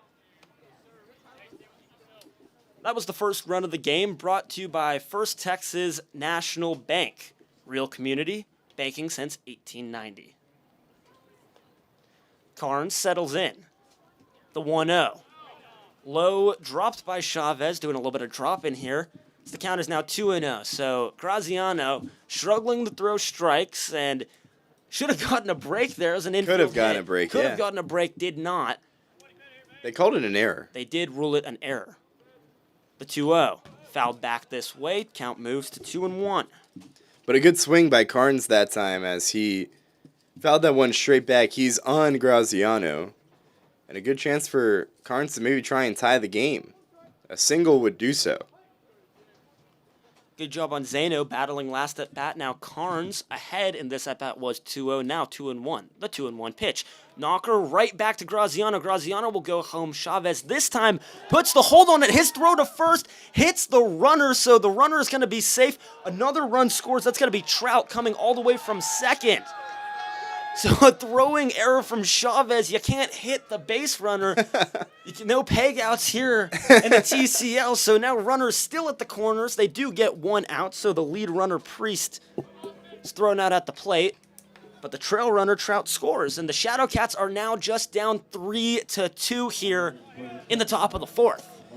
Way to use your head, I guess, if you're Cole Carnes. You know? That is... It's a gritty play. Yeah. I mean... does a good job of getting in the catcher's way. If you're Chavez there, you have to pick a baseline. You need to either throw inside or outside, and he just kind of threw right at the baseline, and Carnes was just there, got in the way, hit him in the back of the helmet. So lucky break for the Shadowcats, who've gotten pretty unlucky today. A few hard hit balls that just haven't gone their way. Yeah, they've had plenty of guys on base, and now seeing a reward for it. Haley awaits. His first pitch actually in for a strike, so Graziano finding the strike zone. 2 out here in the top of the fourth. Shadowcats tying runner at third base. Go-ahead runner at first. Haley, the Kansas State product, transferred from Murray State to Kansas State this year. Pitches and hits. Haley watches another strike, so finally Graziano gets ahead in the count. Got 0-2 count. It's time for Haley to shorten up with runners at the corners. Presumably Carnes is going. Zeno will go depending on what happens here. Graziano sets and delivers the 0-2 high and inside. Count moves to 1-2. Haley, a really talented hitter, but has just yet to really get going for the Shadowcats. Well, now would be a really timely time to do so. No time like the present. And in the present, facing a 1-2 count. Graziano's pitch to the plate. Outside, called strike three. Called strike three. There was an appeal to first base umpire. He says the batter went, and so Haley down on strikes, but damage done. 2 runs for the Shadowcats and a messy inning. They'll take it. Runs are runs. We move to the bottom of the fourth. You're listening to Sherman Shadowcats Baseball on the Jake Shockley State Farm Audio Network.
Hey, Shadowcats fans, you're listening to Sherman Shadowcats Baseball on the Jake Shockley State Farm Audio Network. We're here in the bottom of the fourth. Shadowcats just down 3-2 to San Antonio River Monsters. River Monsters scored 3 in the first 3 innings. Sherman clawing back with a 2 spot of their own in the top of the fourth. Now, Bass starts to work on his first batter of the inning, Trinidad. Trinidad finds himself here in a 1-1 count. Roman Trinidad from Emerald Hills, California. Sounds like a fun place. Yeah. Emerald. Have you ever been to California? I've been a couple times. It's a good time. That pitch in for a strike. Count moves to 1-2. Bass getting ahead quickly here. Where about in California? Been to L.A. and San Diego off the top of my head. Me too. You've been to Orange County. Orange County. I've been to, gosh, I think I was like the 1-2. Knocked up the middle. Priest coming on a slow roller. Flings to first. Sessions makes the play. Mason Priest. Yeah. A defensive clinic. And he had to get that one. It was kind of an in-between chopper right there. He could have grabbed it on a high hop, but it would have been a little bit awkward fielding it, so he elected to get it on a short hop. Playing with this turf well, Mason Priest really flashing the leather today. For sure, and that brings up Hunter Ham. Ham out of Katy, Texas, just outside of Houston, not Austin, just outside of Austin, a song by Willie Nelson Jr. The first pitch, outside.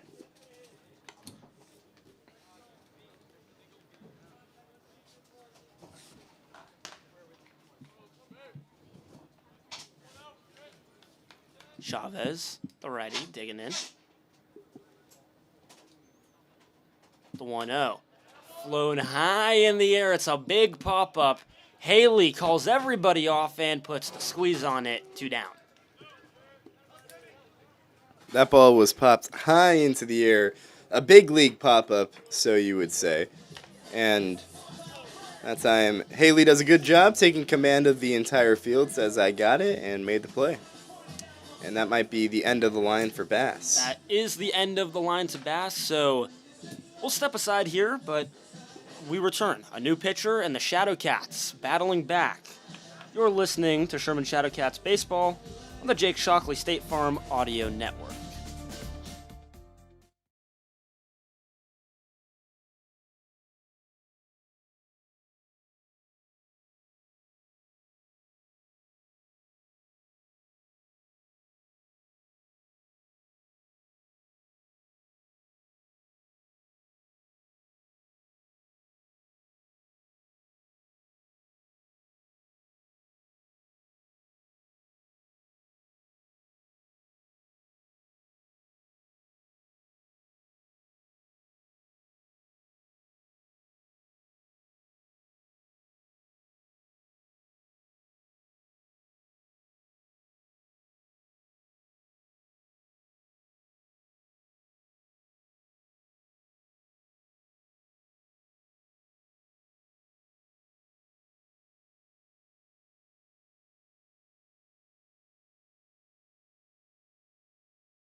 Welcome back, Shadowcats fans.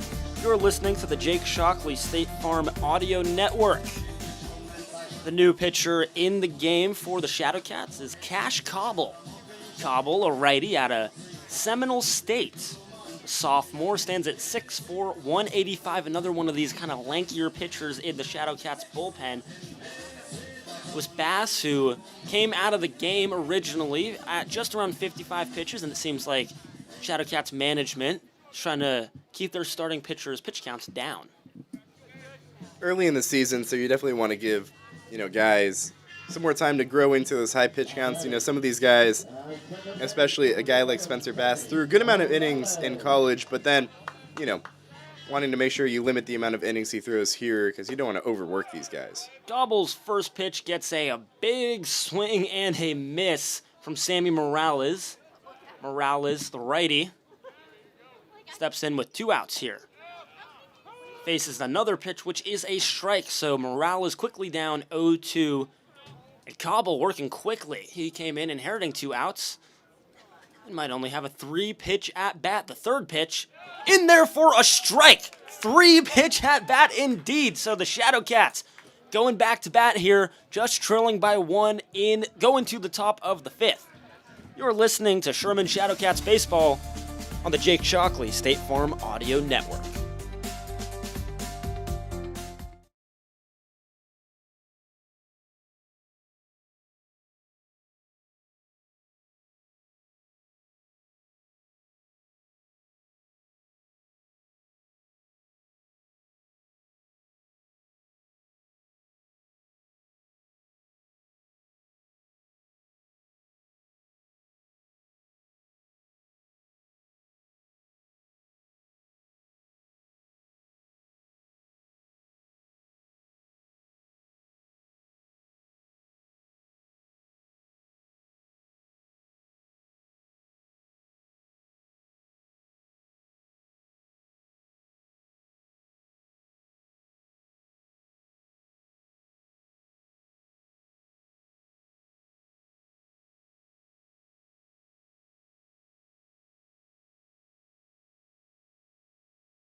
Welcome back into the Jake Shockley State Farm Audio Network. You're listening to Sherman Shadowcats baseball. Ready to take you through the next 2 innings is Josh Radjanoff. Josh? Thanks, Will. Shadowcats down 3-2 to the San Antonio River Monsters and trying to tie this ball game up here in the top of the 5th inning. 2 up for the Shadowcats, Ryan Sessions, Colton Fawbush, and Ian McCracken, the middle third of the Shadowcats lineup, facing off against Anthony Graziano.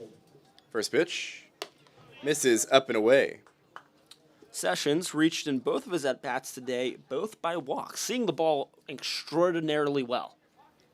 A guy who likes to get on base and does it at a really good pace. I'd like him in Moneyball. Yeah. Because what does he do? Don't make me point at Pete. He gets on base. Gets on base. Want to know the count to Sessions, and that was something that he was really good at last year with the Shadowcats, a .436 on-base percentage. That was top 10 in the league. 1-0 caught on and missed, and the count evens at 1-1. Hasn't shown a great deal of power yet, but there are a lot of guys in this Shadowcats lineup that look like they could really drive a ball. 1-1 the count and the pitch. Misses up from Graziano, who really struggled with his command in the last inning. Walked 2 guys and allowed both of those guys to come home to score. Facing a 2-1 count here to Ryan Sessions. All of that not without the exception of some throwing mishaps on the defensive side, especially the infield. The 2-1. Misses low. And that's been the consistent miss for Graziano today. Missing low. Below the zone and bouncing a few in there as well. 3-1 the count. Here it comes. Inside. It's a leadoff walk offered to Ryan Sessions, and the tying run is aboard here to start the top of the 5th inning. So I'm curious here with, the golden sombrero is 4 strikeouts. 4 walks? Are you asking what that would be? I don't think there is a term for 4 walks. I think it's just called a good game. Golden eye? I like that. It could be good. Yeah. The golden eye. Maybe we can start coining that. It's trademarked here. Sherman Shadowcats Golden Eye Award. Colton Fallbush at the plate. First pitch to him. Breaking ball on the outer half. 0-1 the count. That ball had some pretty strong Yeah. left to right motion. His slider getting in there. So 0-1 the count to Fallbush. As Sessions leads off at first. And the pitch. Misses well outside with the breaking ball. The count's 1-1. Fallbush in the first inning grounded into a double play with the bases loaded. And then in his second at-bat of the game, in the third, flew out to center field. And that was a very hard line drive that time. So trying to replicate that swing. The 1-1. Misses low once again. And the count's 2-1 to Colton Fallbush. Graziano's spinning around out there. He's like, he knows that he might be something with his hand. He's flicking something because he started throwing a few strikes here and there more than he was when he came in and was struggling. But something seems off the mark for Graziano. The 2-1. Breaking ball in the zone, and the count is 2-2.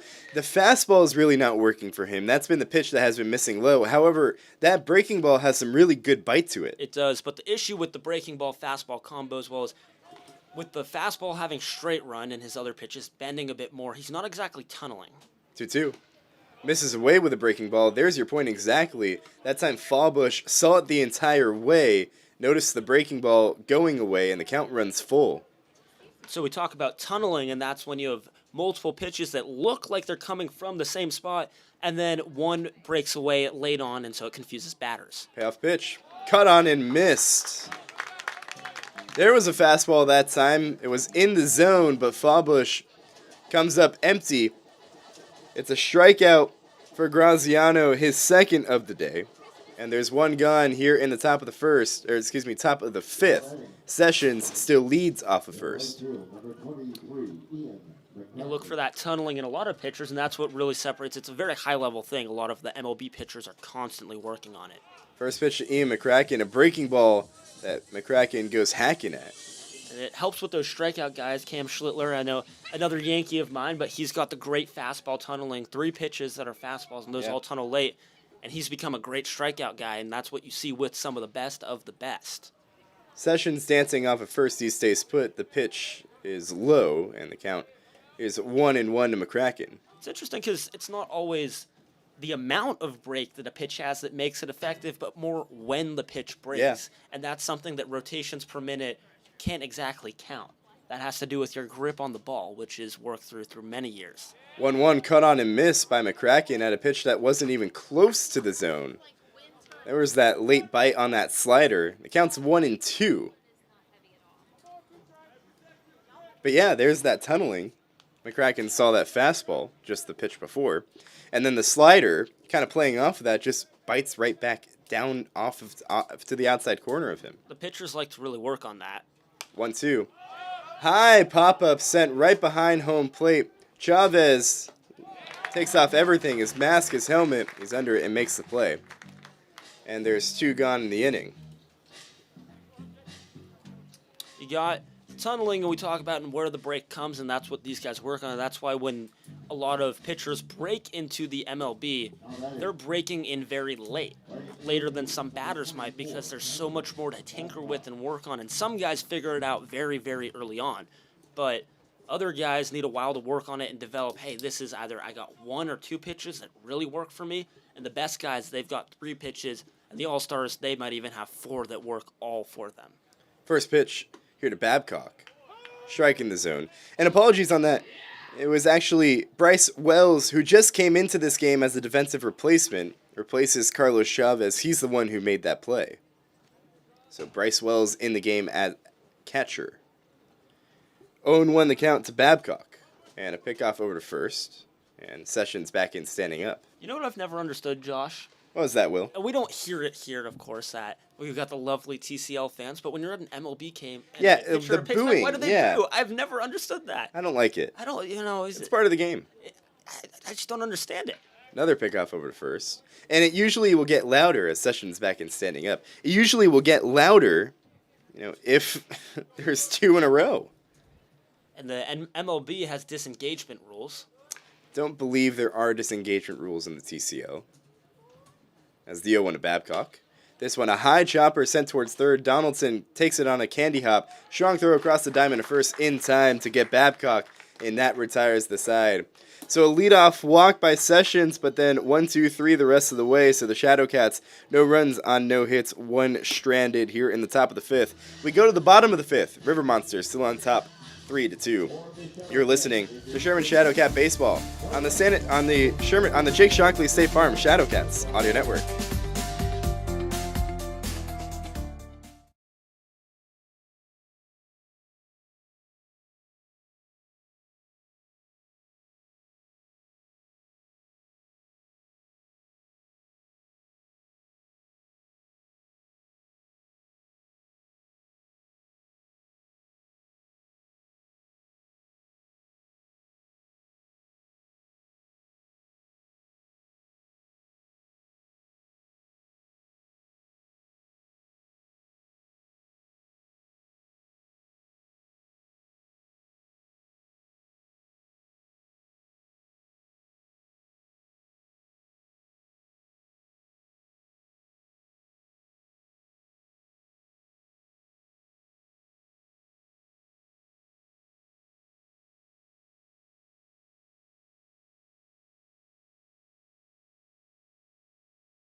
Bottom of the 5th, Shadowcats trailing the River Monsters 3-2.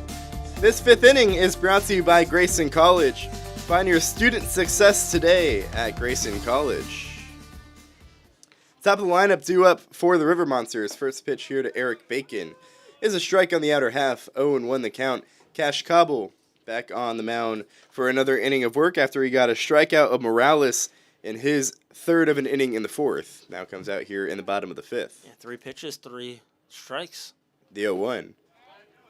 One just misses low, so the strike streak goes awry. Oh, no. Is commentator's curse, perhaps? I guess so, Will. Welcome to the club. Go. Well, I know you're super cursed. Yeah, Super exactly. duper cursed. We kind of cursed the no-hitter that was going on yesterday. Although that was intentionally done. We did that on purpose. 1-1 is fouled straight back, counts 1-2. Eric Bacon at the plate. We mentioned the incredible run that he had at Pittsburgh State, setting the single-season hits record there with 95. What a season he had. This guy in the portal now, and I bet some scouts definitely going to be tracking those stats, and in the audience as he just continues to rake, although yet to reach base this season. Oh, the 1-2 pitch is fouled off, so the count remains 1-2. Yet to reach base this season, although just 2 at-bats for him. He's popped out and flown out in today's game. What can I say? I'm a harsh critic. The bacon isn't sizzling, man. The 1-2. This one lined into center field and down for a base hit, and the commentator's curse strikes twice in 1 at-bat as Eric Bacon leads off this 5th inning with a single. Yeah, that's my bad. But that's the way that he works, if you're Bacon. He can get down in the count, but he does such a good job at just battling. You just saw there he fouled off a couple of tough pitches, and then he lines one into center field after he gets a pitch that he likes to see. Yep. And that's just the way that Eric Bacon rolls, and he has his first hit of the year. Bacon also a threat to steal 20 stolen bases for Pittsburgh State. He stays put. The first pitch to Donaldson rolled on the ground on the third base line, foul. Would have been a tough play out there for Babcock to go to reach with his forehand, make that play turn. He probably couldn't go to second. Bacon was almost there, so after it go to first. That could have been, you sneak one in, third base side, and you can get a hit. Already a stolen base today for the River Monsters. That came from Santos back in the 2nd inning. We'll see if Bacon is threatening here. Decent lead for him. He goes. The pitch is fouled straight back. That's the 2nd time we've seen that, where the River Monsters looked like they could have had a stolen base. Instead, a foul ball forces Bacon to retreat. Bacon had a slide there. I was kind of giggling. He had a humongous slide, just really as if he was A on long a slip slide. and slide. Like he was on a slip and slide. He started his slide right about where Austin Haley is, and he's playing. About 10 feet or so Yeah. away, maybe. It's a hardy slide. Likes to get the jersey dirty, I guess, On this turf field. This is true. 0-2 Maybe more the turf count. birds. And the pitch. Bacon goes. Pitch is swung on a miss. Throw to second is not in time. So the strike him out, but no throw him out. And there's one gone here in the bottom of the 5th inning as Bacon steals second, but Donaldson strikes out swinging. Yeah, he's got some wheels. Bacon starting to heat up, much to my chagrin, I guess. Commentators curse. Maybe I'm more cursed than Josh. I'm not sure. But, we'll see. You're new here. You gotta keep on. I am new here. Maybe just gotta get maybe the commentators first will become friends. I don't know. First pitch here to Logan Pruski misses up. I don't know what the ritual is to get rid of the commentators if I have to. A lot of people say so. There's a lot of this discussion on commentators curse, and yes, it generally happens. As here comes the 1-0 from Cobble. So it's skied in the air over the first base dugout out of play. But we're just saying what has to be said, Yeah. You talk about a commentator's curse on a no-hitter. Well, what are you going to do, not mention that the guy's throwing a no-hitter? As the away broadcasters, exactly. If we were the home broadcasters, but even then, no, Joe can't. Buck did an interview on this, and he said, what am I going to do, not mention that there's a no-hitter going on? You got to kind of, beat around the bush. But if it's a no-hitter and the guy's really rolling. 1-1 misses away. Guy's really rolling. You gotta kind of just beat around it, but you don't want to be that guy. Imagine being the guy. I mean, do you feel you think that you're the only guy though? There's a weight on your shoulders. It's right now.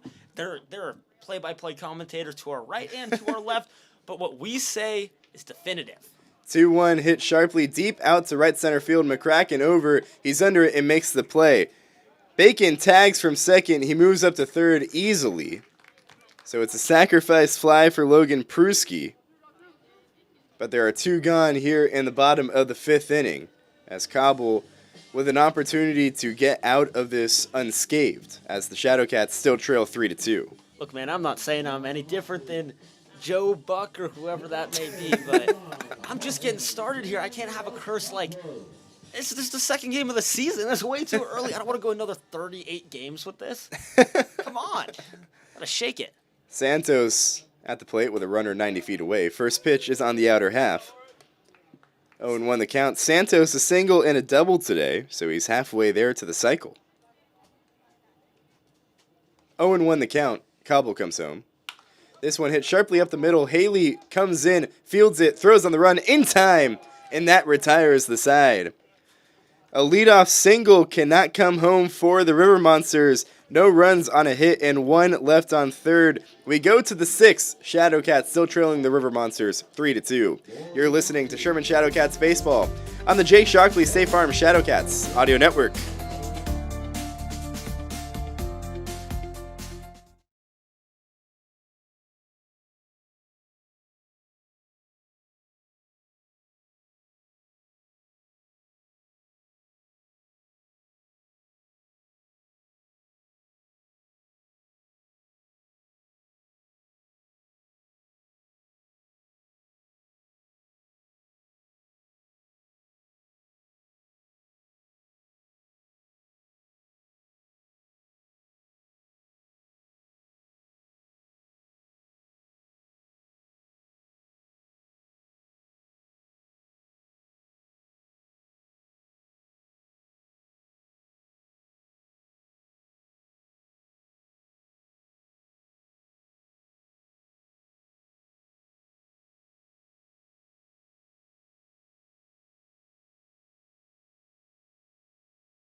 the 6th inning we go, and a new pitcher on the bump for the River Monsters.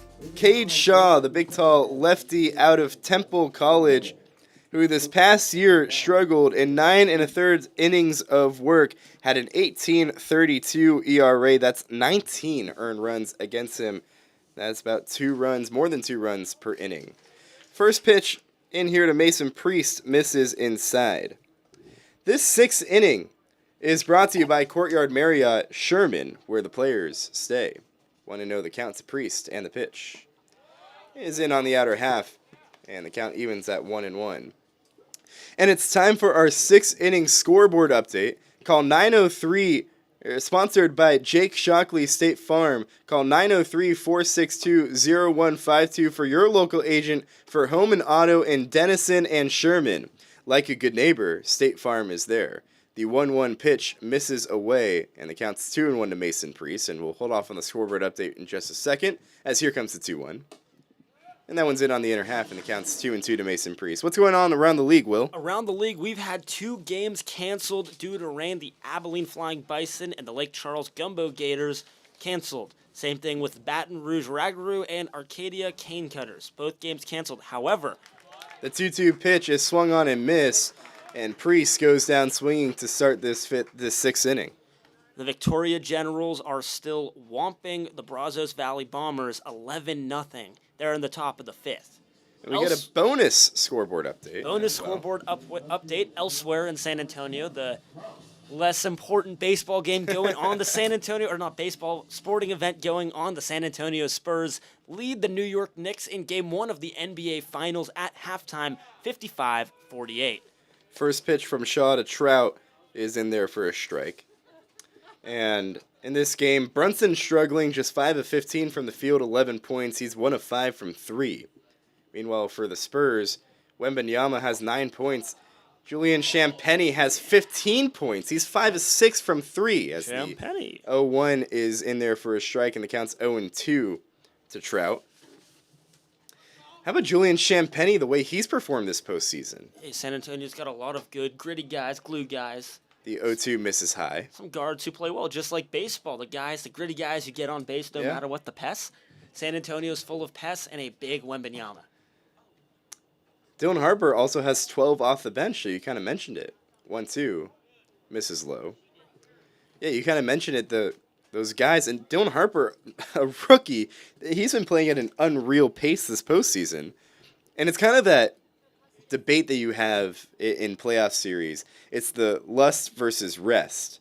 You know, the Spurs just went a 7-game marathon against the Thunder, the 2-2. Fouled straight back. We'll do it again. Spurs just had a 7-game marathon, a tough battle against the Thunder. So they're coming off not a lot of rest. They played on Saturday, so just 4 days. 3 full days.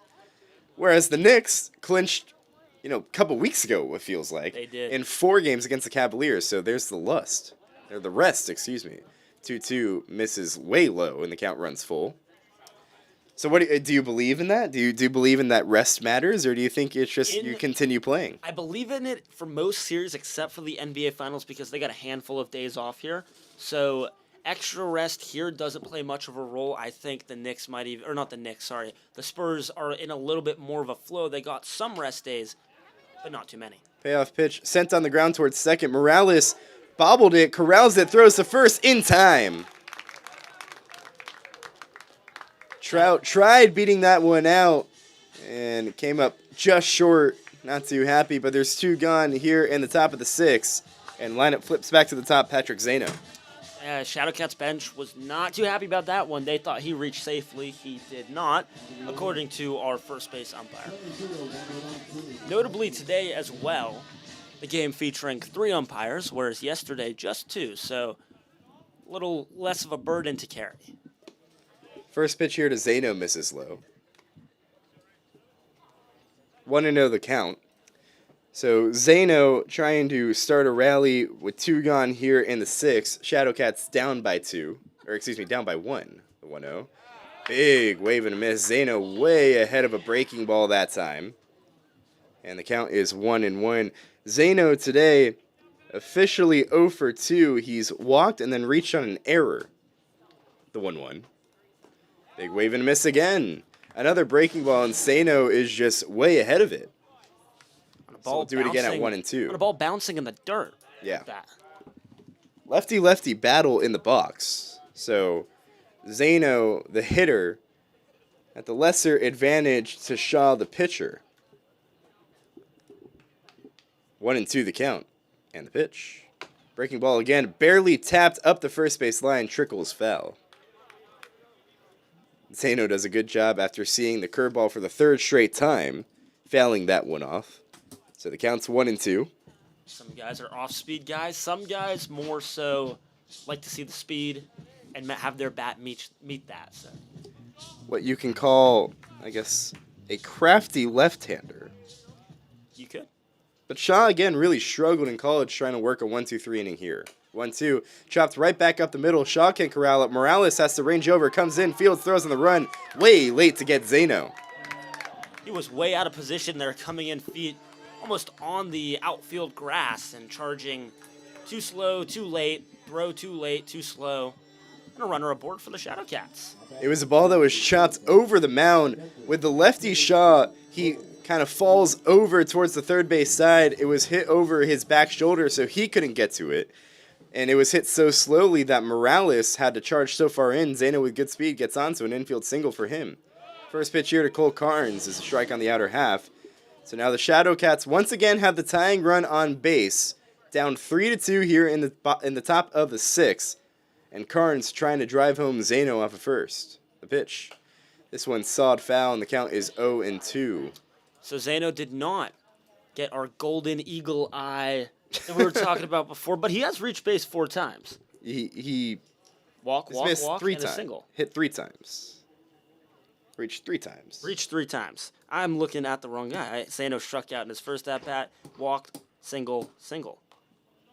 Nonetheless, 0-2 the count here to Cole Carnes. Ryan Sessions is our golden eagle eye candidate. So far. So far.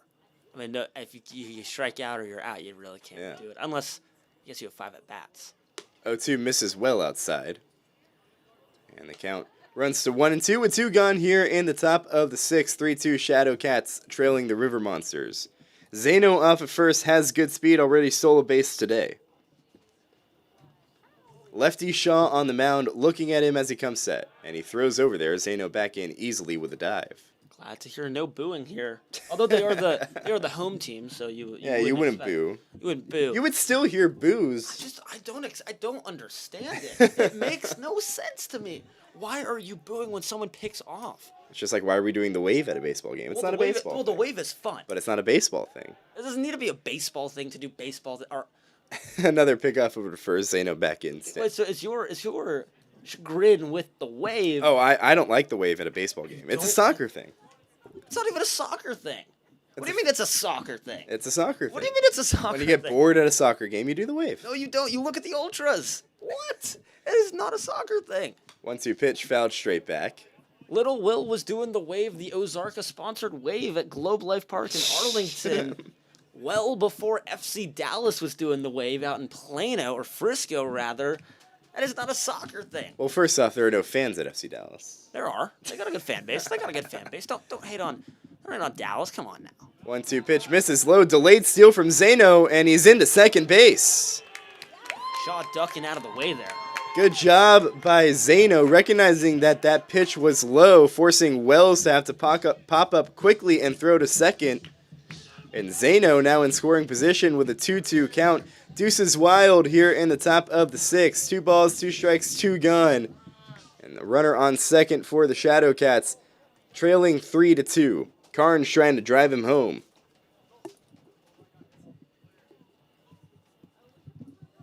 Shaw set and comes home.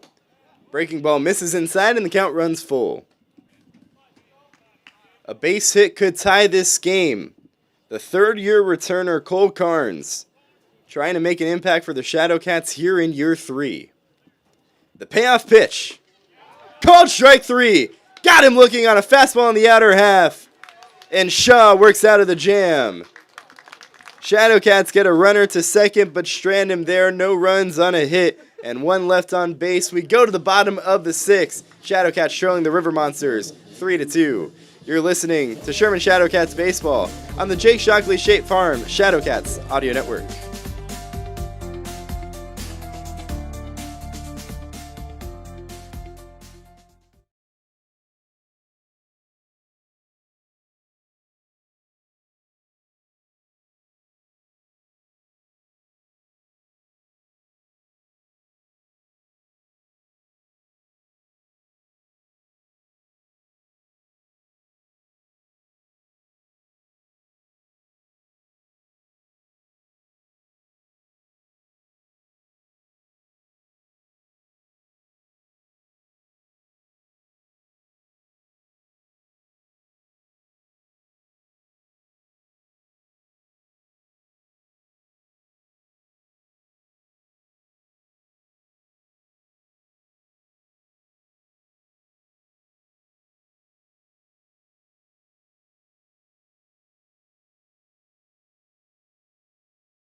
To the bottom of the 6th, Shadowcats still trailing the River Monsters 3-2.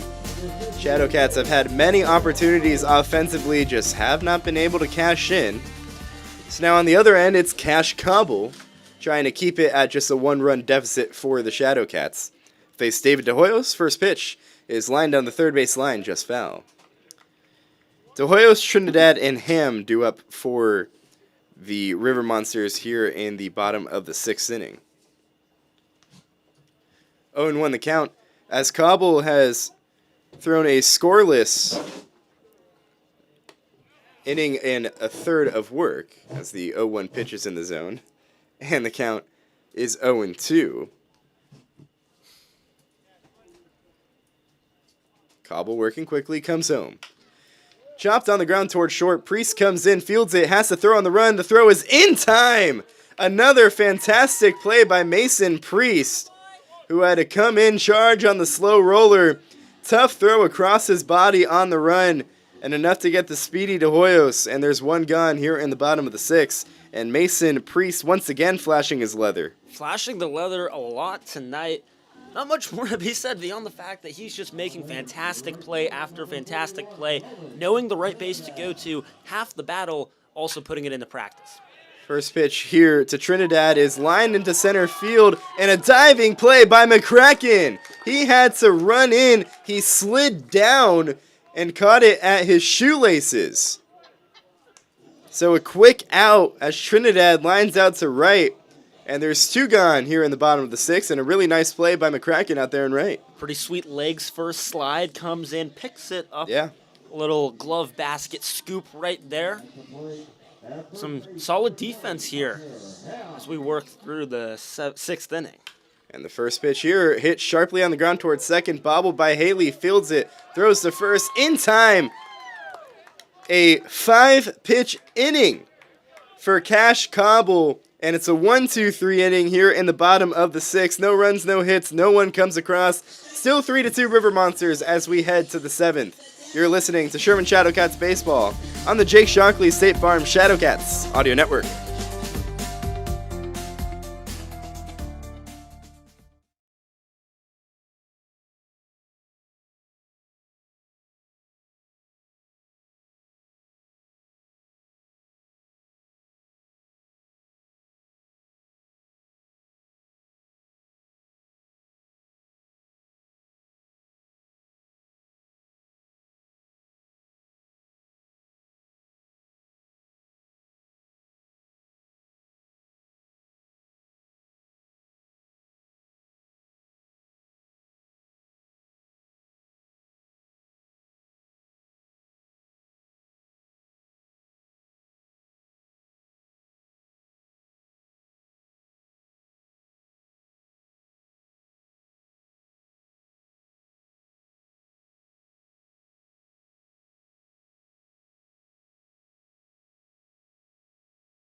Hey, Shadowcats fans. You're listening to the Sherman Shadowcats Radio Network, brought to you by Jake Shockley at State Farm. So we move on to the 7th inning, just brought to you by Dr. Pepper. It's a pepper thing. It is. And Josh, I gotta say, I'm a big Dr. Pepper guy myself. I try to stay away from those sweet drinks, but man, I can't resist the Dr. Pepper sometimes. I love the Dr. Pepper ads for college football season. I do too. All right. First pitch inside. Shaw still working on the mound for San Antonio. It's Haley who settles into the righty batter's box and is ahead 1-0 in the count. Yeah, love me some Dr. Pepper, for sure. All right, Haley settles back, the 1-0. Low again, 2-0. Haley, a guy who needs to get going for the Shadowcats, 0 for 6 and a walk, and a couple of Ks for him so far this year for the Shadowcats. The 2-0. Inside, count moves to 3-0. It's time for Will's favorite game. Does he have the green light? I think Haley he could. does. Not only he does, I think he's looking for this pitch. He knows this one's coming over the plate. And he's going to go and he's going to crush one left field. Here's the pitch. Watches it in for a strike. 3 times in a row. Commentator's curse again. It could I don't be, know if that was commentator's curse. I wouldn't say that's commentator's curse. I would say it could just be a team strategy. Maybe everyone has to take 3-0. Maybe Some teams implement that. The 3-1. Swinging, fouling back towards us. I reach for it. I can't get it. It was way above our heads. It was way above our heads. And I'm not a terribly tall guy to begin with, so I didn't have much of a chance on it. And there's also a roof over. Yeah, they all saw you on the Instagram story today. They did. They got a sense of your height. Having some fun in San Antonio, and what fun it is tonight. Shadowcats trying to cut into the lead, down 3-2. The payoff pitch. Swung on and fouled back over the Shadowcats dugout. We'll do it once more. So yeah, 3-2 here. Sherman scored 2 runs in the second and nothing, or rather 2 runs in the 5th and nothing since. Just needs to get the offense going once again. Once again, the payoff pitch. Inside, a walk. So the first batter aboard, Austin Haley to first base, and that brings up Ryan Sessions, the cleanup batter. And the Shadowcats, again, have gotten runners on base today. In fact, in every inning, the Shadowcats have gotten runners on base, and in all but 2 innings, the Shadowcats have gotten multiple runners on base. It's really just been about driving those guys in. It has the first pitch to Sessions. Just clipping the zone for a strike. That one looked a little outside to me, but that's not my job. So, count 1-0 to Sessions. The scoreboard not quite updated yet, but it is a 1-0 count. Sessions, an open stance, loading in the lefty batter's box. A pickoff now back to first. Haley easily in there. Wasn't really taking much of a lead. Maybe Shaw just wanted a bit of a reset. And the Shadowcats today have already left 10 runners out on base. And that's just not a recipe for success because the Shadowcats have been hitting, fairly well today. It's just been situational hitting that has been the struggle. The 1-1. Grounder, base hit. Past looking Morales. And everybody stays put. Haley thought about pushing for 3, did not. A slight round to throw back in without a mistake. So Haley aboard second base. Sessions knocks a base hit. His first base hit of the game, but reached base 4 times successfully today. 3 times on a walk, and once with that single. Big moment for Fawbush here in the box. We saw him with runners in scoring position earlier, and he hit a hard line drive, also a double play. He's hit the ball well. He's put good bat on ball. Now just needs to see one down. Fawbush just seems to keep coming up in these high leverage situations. Shows bunt. Infield shifts in. The first baseman Ham sliding forward. Pitch is a strike. The bunt was pulled back. And the count 0-1. So runners at first and second. Sessions and Haley. Haley at second, Sessions at first. Haley leading off without anybody holding him on. Same with Sessions as the first baseman. Ham crowds in expecting a bunt. Bunt shows again, popped foul. Got to get one of those down. Well, now you can't. 2 strikes on him, so now time to be a batter and swing away or hold your swing back. Shaw up here in this count, 0-2 after those 2 strikes in those both bunt attempts, so 2 on, no outs here. 3-pitch strikeout. Shaw got him swinging. Fallbush up in a high leverage situation and down in a high leverage situation once more. That's tough for Fallbush, and that's, just really something that can't happen if you're a Shadowcat. You get 2 runners on to start this inning, can't lay down the bunt, and then can't battle with 2 strikes for the strikeout, can't move the runners at all. Not a productive out there. Ian McCracken up to bat, the righty, 6'3", 190. 0 for 3 today. That ball in the dirt. 1-0 the count. Runners stay put, though. Haley at second. Sessions at first. Good job by Wells, the catcher there, to stop that one. Make sure no runners could advance. Some poor catcher play. The reason Sherman scored one of their 2 runs today. Runner goes. The throw in the dirt. Both runners advance now. The ball does bounce back to the catcher, Wells, and so everybody will stay put. It's Haley going to third. Sessions advances late to first. Sessions wasn't initially going. Decided to move over once he saw that ball was all the way past. So Sherman still trailing 3-2 here. And it works out in favor of the Shadowcats as if the bunt would have gotten down. Runners on second and third, and 1 out. Now you just need to drive him home. A single could mean the Shadowcats take the lead. Sack fly ties it up. McCracken in the box. A high looping pitch, a breaking ball that never broke. If it broke just a little, that one could have been dangerous. It did not. 2-1 the count. 1 down here. Top of 7. Shadowcats trailing by 1. Shaw gets set. Closed off stance. Delivers now. That one missing. 3-1 the count. Runners jumping around. So to describe the infield here for you, you've got Donaldson, the third baseman, playing on the grass. Pruski, the shortstop, was on the grass as well. Now the manager for San Antonio will come to the mound, and they will talk to Shaw. Yeah, Ruben Felix not liking what he's seeing out of Shaw, who has struggled with command. But interesting to come to him in the middle of the at-bat in a 3-1 count. Now, you do have a free base, so a walk here is not the end of the world. In fact, it could set up a double play. We've seen that earlier in this game, a bases-loaded double play. With that being said, definitely need Shaw to be more commanding in the zone. There is a reliever warming in the bullpen for San Antonio. I can't quite see the number on him from our vantage point, but they decide to not go to the bullpen, so Shaw stays out there. The mound visit in the middle of an at-bat, not something you see every day, Josh. I mean, you see it sometimes, but definitely, not something that you would usually see, especially in a situation like this, when, again, you have a free base open. So again, a walk is not the worst thing in the world here. It's not the worst thing in the world at all. Haley leading off third. The 3-1 inside, so he does walk the batter here. McCracken walks his way over to first base. Getting punny this time of night. 9:16 your local time. And a golden opportunity once again for the Shadowcats with bases loaded, 1 out. It's Camden Babcock up to the plate. Another righty in this. The second half of the Shadowcats lineup is a lot more righty-heavy, whereas the top is lefty-heavy. Not balanced out a whole lot. He watches the first pitch in for a strike.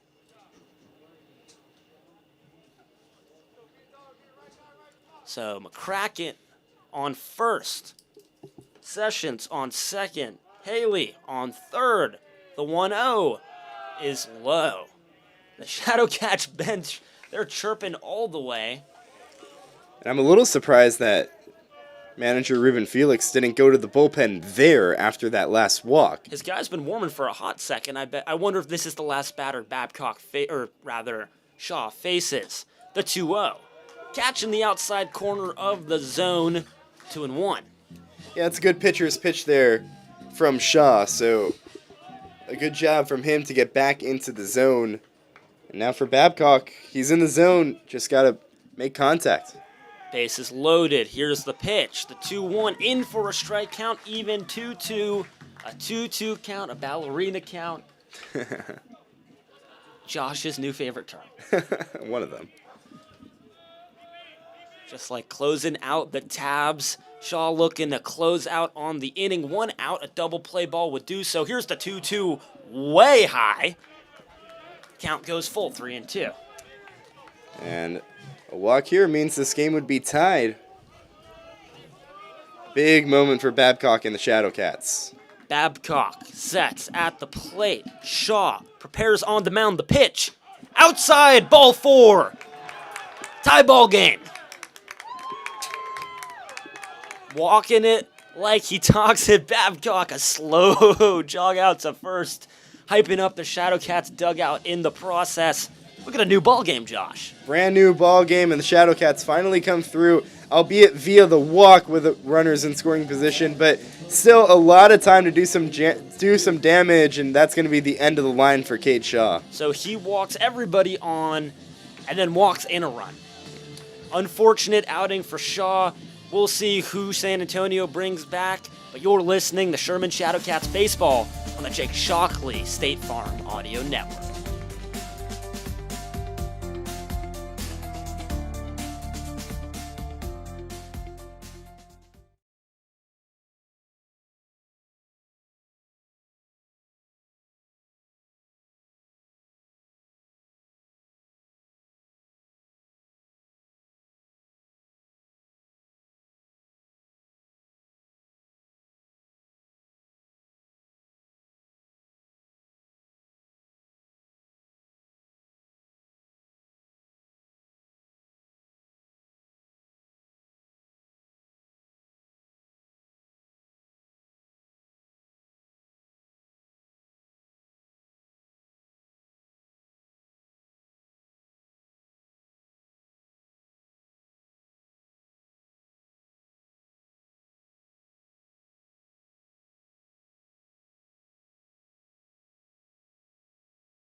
Hey, Shadowcats fans, you're listening to the Jake Shockley Audio Network, State Farm Audio Network, that is. Bases loaded as we return, and a new pitcher, Matthew Foley, tossing his first pitch in for a strike. Foley pitched yesterday, went 4 innings scoreless, so a new pitcher to the game, but not to the series. Tossed a lot yesterday. San Antonio decides to go back to him here in a jam, the 0-1. This is low. 1-1 the count. He threw 60 pitches yesterday, which is frankly just really shocking that they would go to him 2 days in a row like that. It is shocking. And Sessions on third, McCracken on second, Babcock on first. Everybody taking baby leads. The corner infielders in. The 1-1. Down the gut for a strike. Count moves to 1-2. So San Antonio going back to their guy who Sherman could not hit yesterday, but literally, his arm might be starting to fall off. I don't know where his stamina is right now. The 1-2 misses outside, 2-2.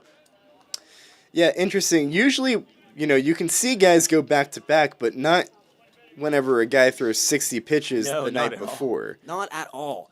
And I was talking to some Sherman players, and they said his arm angle was kind of messing him up. Got a lot of movement with the lefty. The 2-2. Misses. Low ball gets away from the catcher, Wells. Runners stay put in place. So, full count now for Mason Priest. Mason Priest, of course, shortstop today. A single 1 for 3. Plenty of work on defense, and now it's his turn at the plate to make his mark on the game. Bases loaded. Priest, the payoff pitch, bounces it. Another run walks in. Sherman takes the lead, their first lead of the season, 4-3. Just really good at bats by Sherman here, and for San Antonio, it's just been really rough finding the zone. So Priest goes to first. Sessions comes across the score, but Kraken heads on over to third, and it's Babcock now at second. First pitch in for a ball. Batter is Tanner Trout. Trout, a strikeout, a walk, and a ground out today. Settles in the lefty, the bottom of the order. The 1-0 is just outside 2-0. Sherman seeing the ball well today. Yesterday was not seeing the ball well. They were looking at strikes down the gut. Now they're seeing everything pretty solid. Yeah, and walk's the name of the game. If you can get on base, you'll take it, right? So base is still loaded. The 2-0 is outside 3-0. So Foley comes into the game. Throwing balls. The 3-0. Low, and another runner walks home. That's 4 straight walks. Sherman up 5-3, calling from the dugout. The Cats are prowling. And I think we have a number mix-up here. Clayton Beckel is the pitcher now. He's wearing number 14. That's usually Matthew Foley's number. So it's Caleb Beckel, the one pitching. We just got confirmation from San Antonio's press box. So an interesting mix-up there. But still, nonetheless, he's come in and thrown 8 straight balls. Yes, he has. It would make you think that he threw 60 pitches yesterday. And Beckel also a similar frame to Foley. Beckel, 6'5", 220, a little bit bigger. Out of Galveston College, went to grew up in Three Rivers, Texas. He's a redshirt sophomore, rising junior. And Ruben Felix coming out to calm him down. Another mound visit for San Antonio. And, of course, makes sense after Beckel has thrown 8 straight balls out of the bullpen.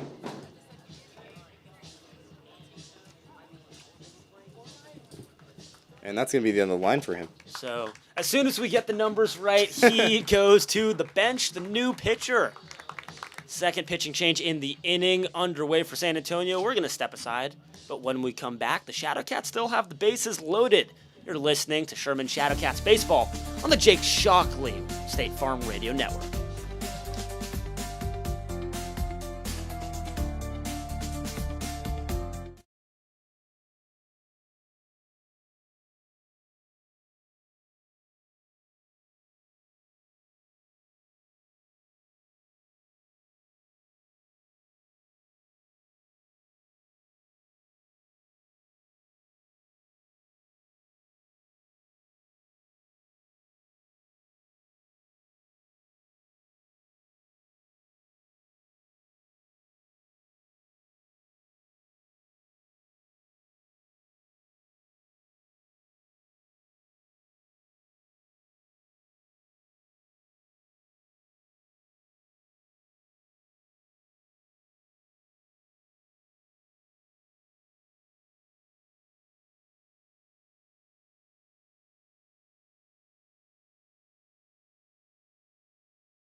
What is up, Shadowcat Nation?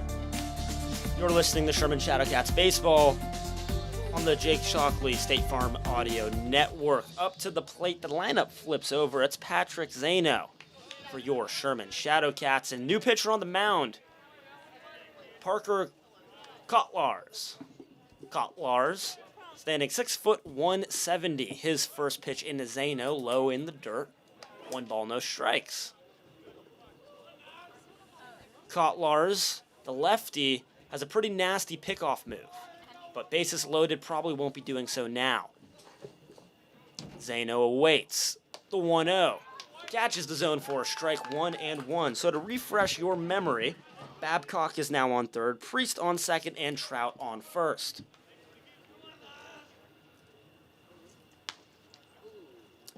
The pitch fouled off. Count moves to 1-2. Zano today, a walk, a single, and a strikeout. So 2 for 3 with the walk. Pretty successful day. Yeah. Leadoff man getting aboard. Now a chance to bring some guys in. Zano had 19 RBIs in college. Chance to get some here. 1 down here in the 7th. That pitch is outside. Count moves to 2-2. Sherman leading now 5-3. After 4 straight walks with the bases loaded. Or 3 straight with the bases loaded, but 4 straight walks. Yes. 4 walks. Well, there was a single in this inning, only 1 hit. Everything else has been walks. The 2-2 home. Fouled back. We'll do it once more. So, sloppy ball, the name of the game yesterday. Shadowcats leading to their loss. Some errors and a couple walks. Today, for the River Monsters, It's just been bad pitching, not being able to find the zone. gotta find the zone, gotta throw strikes. Kotlars steps off the mound, disengages, and I think Zano broke his bat on that foul ball. I think Zano. Yes, Zano did. The splinters are all in front of home plate, so as he heads back to the dugout, Got to get a new piece of lumber. get a new piece of lumber. Kotlars, collecting his thoughts, kind of looks like he's kind of talking to himself out there on the mound, and you only wonder what goes on a pitcher's head when they're by themselves. You never know with these bullpen guys. You never know with the bullpen guys, especially in a bases-loaded jam, coming in with some trouble. 2-2 count here, 1 down. Only 1 out so far. Swing and a miss, drop third strike, but the bases are loaded. A man on first means the drop third strike won't matter.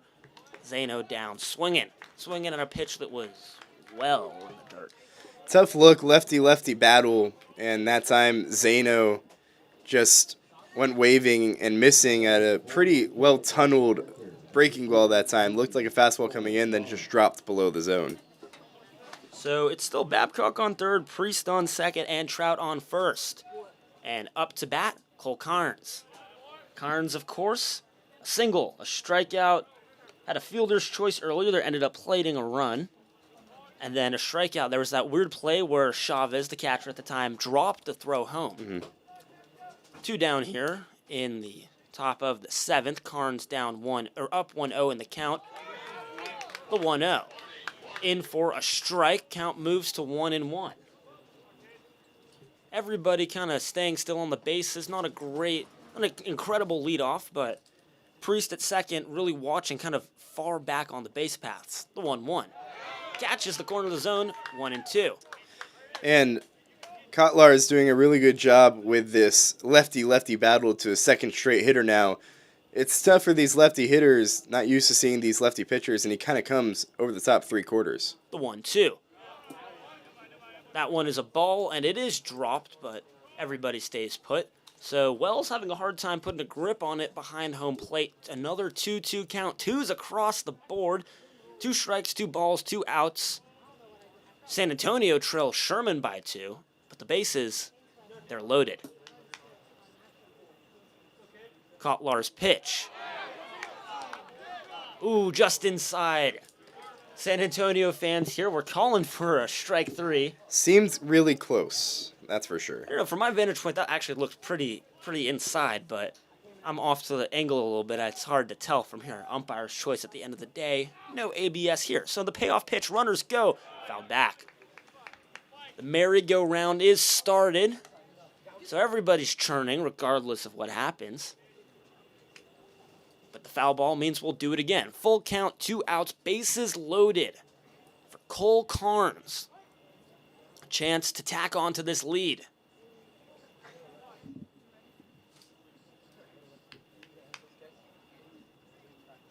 Payoff pitch, well inside. That's another run walked home. 4 runs, 4 batters walked in this one inning. Sherman leads 6-3. San Antonio can't buy a strike, Josh. No, and this is tough on Kotlars who has to come in and deal with the bases loaded jam, but still, as a bullpen guy, you have to know that you're coming in with the bases loaded jam. How many is that? 1, 2, 3, 4, 5, 6. 6 walks in this inning, and just the 1 hit. And the Shadowcats have 6 runs, 4 across this inning. And now they've batted around. It's Austin Haley to the plate again, the guy who started the rally with a walk. Shocker. Rally starting, started party. It's a walk party here in San Antonio at the University of Incarnate Word. Temperatures dropped down just around 73 degrees today, or this evening rather. Today it was in the 80s. That one sent chopper third base side. Donaldson throws across the diamond. Ham makes the scoop, a reaching grab, but the rally is over for the Shadowcats. Damage done. 4 runs plated, 4 walks, and a hit.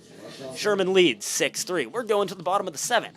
And you, my friends, are listening to Sherman Shadowcats Baseball on the Jake Shockley State Farm Audio Network.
Hey there, Shadowcats fans. You are listening to Shadowcats Baseball on the Jake Shockley State Farm Audio Network, and your Sherman Shadowcats have the lead up 6-3 here, moving into the bottom of the 7th.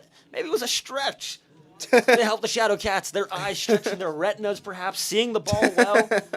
4 walks in 1 inning, and a single. Can't forget the single. And now Sherman leads by 3. San Antonio a chance to claw back. And now, if you're Cash Cobble, I know it's been a long time since you pitched, but you have to be aggressive in the zone here. Just be competitive in the zone. Now have a 3-run lead, so just throw strikes and let your team work behind you. Cobble's first pitch to Chavez is outside for a ball, 1-0. Yeah, Cobble here's 21 pitches in, about to throw his 22nd, so seems like it's been forever since he's pitched, but he hasn't even pitched that much. As his second pitch of the at-bat fouled back 1-1. Apologies, the new catcher is Bryce Wells. Not just a defensive replacement, but also offensive. The 0-2. Wells in the hole early. Big breaking ball.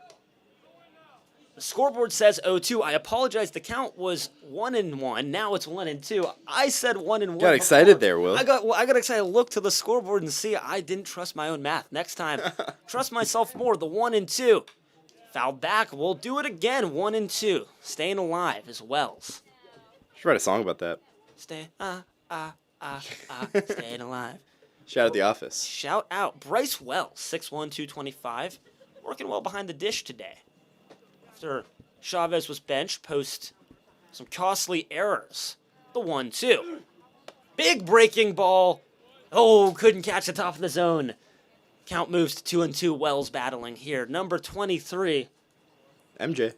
LeBron. LeBron. Who's your go? You MJ or you? I'm a LeBron guy. Okay. Me too. But I feel like MJ is 23. Twos, 2 balls, 2 strikes. The 2-2 pitch outside full count. So Wells Yeah. comes back down 1-2. What I initially and the scoreboard thought was 0-2. Brings it back. It was 1-2, then 2-2. Now it's 3-2. So a couple balls in a row. Cobble. The payoff pitch. Missing. Very close. ABS might say otherwise, but we'll save that for another day. A rainy day, perhaps, and Wells reaches safely. And that's something that you can't do if your team gives you a 3-run lead in the top half of the inning, so in the bottom half you can't respond with a leadoff walk. Now you just have to lock in, try and get a ground ball here. Start pitching to contact again. Sammy Morales, the new batter. Morales watches the first pitch in for a strike. Maybe it's just waiting for a little bit. You're that long inning rally. Maybe I wonder if he was tossing the bullpen. I can't quite see the Shadowcats bullpen from my vantage point. Felix swings and misses down in a hole 0-2.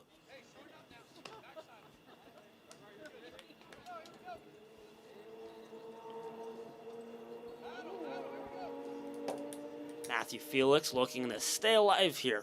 The 0-2 fouled back. He stays alive. Everybody's staying alive. Barely clipped that ball. He's clipping it, yeah. And Cobble does a good job of being ahead in the count here, getting back into the zone. He does. Cobble working to attack. Still ahead 0-2 in the count. It's Wells leading off on first. The 0-2 pitch low in the zone. Bounces off the turf, but scooped up by catcher Carnes, and Cobble resets. 1-2 now.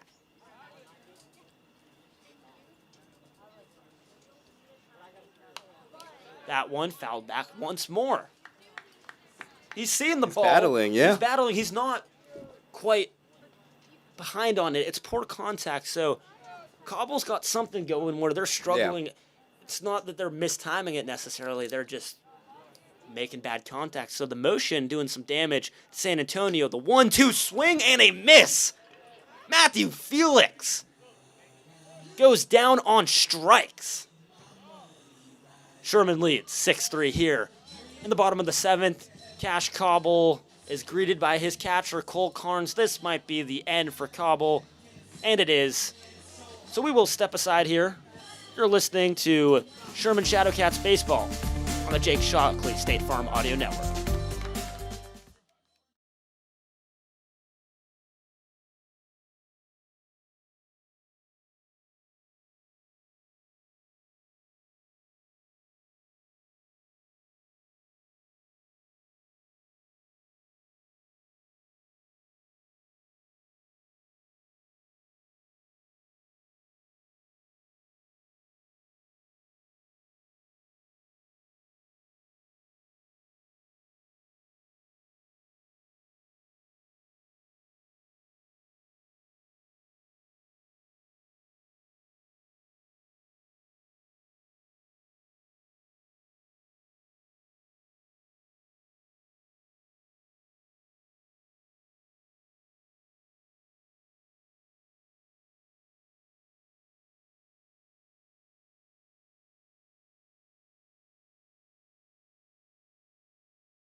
Hey, Shadowcat Nation, welcome back to the University of Incarnate Word baseball field. You're listening to Shadowcats Baseball on the Jake Shockley State Farm Audio Network.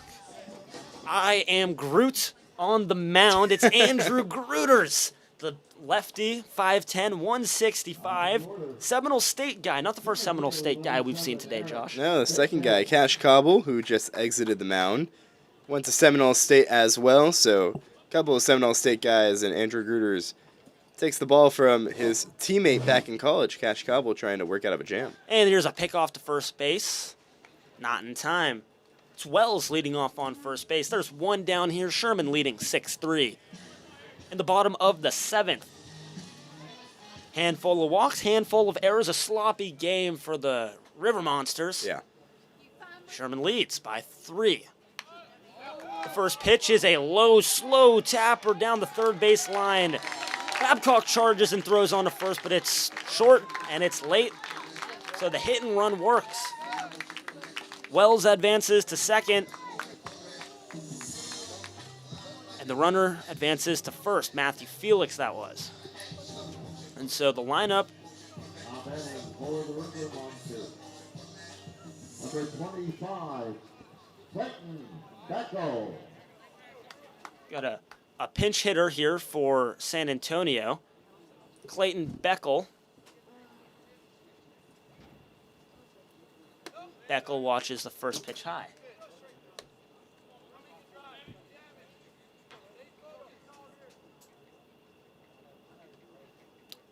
Beckel sporting number 25 today. We think. A lot of number confusion here as the 1-0. Top of the zone, 2-0. So a quick hit, and now Grooters needs to get himself together as there are 2 runners on. Tying run at the plate. Tying run at the plate. Wells on second. Felix on first. The 2-1. Misses. Count moves to 3-0. This is definitely not Beckel, because this guy at the plate is not 6'5", 220. Beckel's the one who pitched earlier. We have some issues, folks at home. We apologize. The roster says it should be Beckel. Some difficulty. So the man who should be Beckel's number 25, we will say. Number 25 sits in and watches a strike. Sure. You know, it's unfortunate. Trying to communicate with the San Antonio press box on who this is. And they've been very helpful with us through and through. San Antonio. It's been a very fun trip here. Count is 3-1 to number 25 as he watches ball 4 up. So 25 is on first. Felix moves to second. Wells to third. Bases loaded now for San Antonio. Oh, just like deja vu all over again. And that's something that we mentioned, right here was, your team gives you a 3-run lead. You cannot come back the next inning and walk a couple of guys. Sure, you give up a bunt single by Eric Bacon, but you just can't give up free bases like that, especially with the lead. So Grooters talks with his catcher Carnes, and they talk it over. Just kind of getting reset here, taking a breather to check out on the moment and just deep breath in, Josh. Yeah, just got to calm down and try and get back. By the way, that's Connor Helms at first base. Connor Helms at first base. And at bat, Persky, the shortstop. We're all caught up now. Apologies, folks at home, but it is Persky who watches the first pitch in for a strike. Grooters working to get out of a jam. Bases loaded jam. The 0-1 missing, 1-1 the count.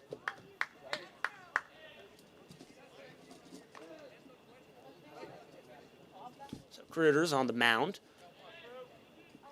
Stretch. Set. Glove just about waist high, maybe a little above, holding it off so no signs can be seen. The 1-2 swing and a miss. Big cut from Persky. 2-2 the count. Persky was looking to take the lead with one swing.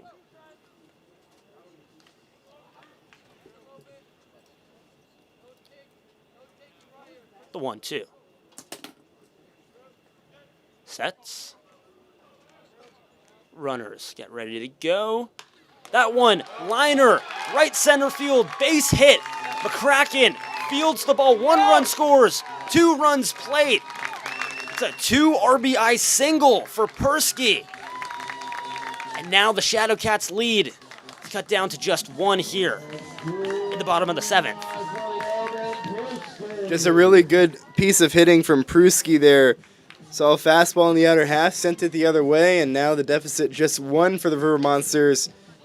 And Helms got tripped up rounding second and then heading to third, and now he seems hurt. Talking to his manager, Ruben Felix, in between bases. They'll stop to check on him right now. So Sherman takes the lead, and now the trainer is waved back off. So Persky, 31 RBIs in college at University of North Colorado, gets 2 here, a pair of RBIs. And now up to bat for San Antonio, Jorge de los Santos. For Gruters, just try and get a ground ball here. Have to be competitive in the zone. First pitch to Santos, low for a ball.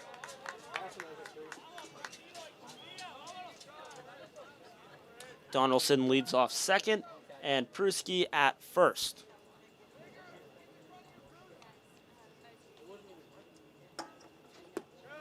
The 1-0 is just outside 2-0 counts. Donaldson trying to get there's no peak though because it's a left-handed pitcher, Gruters is, so it's going to be Persky, if anybody, singing to the glove, and he can't, so no pitch stealing, which we see in the MLB a bit, as the 2-0 is fired in for a strike. One down here in the bottom of the 7th. 2-1 count. De Los Santos battling at the plate. Swings at one, foul ball all the way off on the first base side. Count moves to 2-2.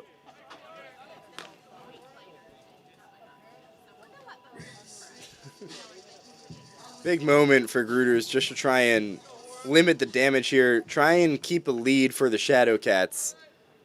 Just being competitive in the zone. De Los Santos, a guy who likes to pull hits. Watches the pitch in all the way for a ball, full count. 3-2. So men on first, men on second.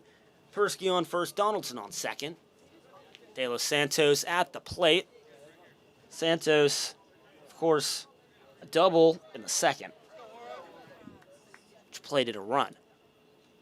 The payoff pitch, slap hit, right field. That gets down for a base hit. Donaldson rounds third, he will score. Persky churning for the plate. The throw is cut off. Santos stand up triple. And just like that, the River Monsters have taken the lead. San Antonio leads 7-6 here in the bottom of the 7th. And just a really good piece of hitting by Santos, sending that one the other way. And kind of just hugged it inside the right field line. Just frustrating for Shadowcat pitching, who, again, you get a 3-run lead and just can't pitch with the lead, too timid. The Shadowcats gave up a few walks. That's how this inning started. And end of the line for Gruters, who really struggled. Couldn't get an out today. Gruters heading off the mound, a pitching change for the Shadowcats, and so we will step away and return. The Shadowcats trail 7-6 here in the bottom of the 7th. You are listening to Sherman Shadowcats Baseball on the Jake Shockley State Farm Audio Network.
Hey, Shadowcats fans, you're listening to Sherman Shadowcats Baseball.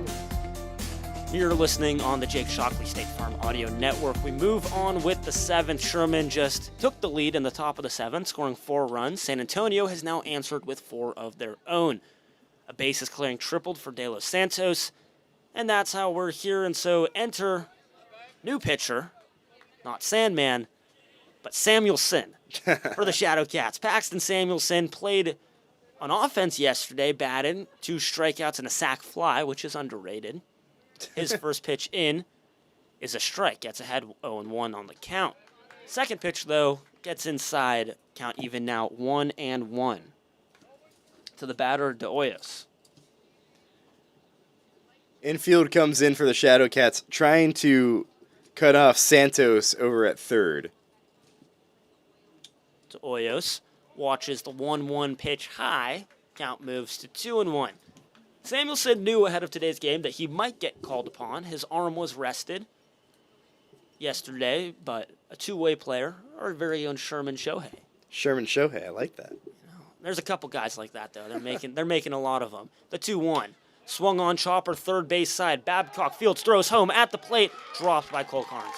Another run scores for San Antonio. San Antonio leads 8-6. Cole Carnes would have had to turn in and make the tag. Would have been a pretty quick play. Babcock, ball just kind of ate him up a little bit, but just... And that's one where whenever it does kind of eat you up, just throw to first and get the out. It's unfortunate. That's something that Babcock, trying to cut off the runner, I get it, infield in. And good job by Santos there going on contact. But just, you have to be able to recognize that and throw to first there, so... Mistake there, and once again, mistakes for the Shadowcats. And pitch now goes behind the plate. Carnes slips and falls on the turf as he's trying to get it. When it rains, it pours. So De Hoyos moves from first to second. Easily, Trinidad stands by and watches that first pitch in. Trinidad, the lefty. An unfortunate turn of events. Score 4, give up 5. Sherman trailing 8-6 here. Bottom of the 7. A busy 7th, nonetheless. The batter is now Angel Martinez, the lefty. Martinez sends one foul, third base side.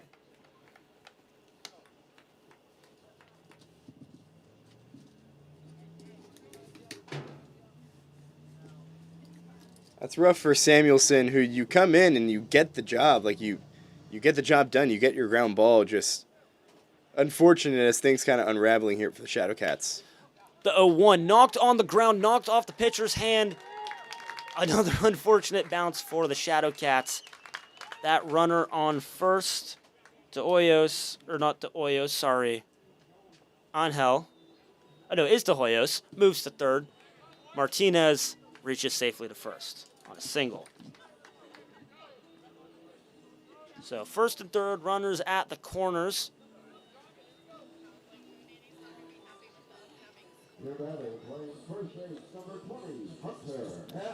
And Paxton Samuelson causing some trouble here. 10 hits for San Antonio on the day. A pick back to first. They've got the runner in a jam.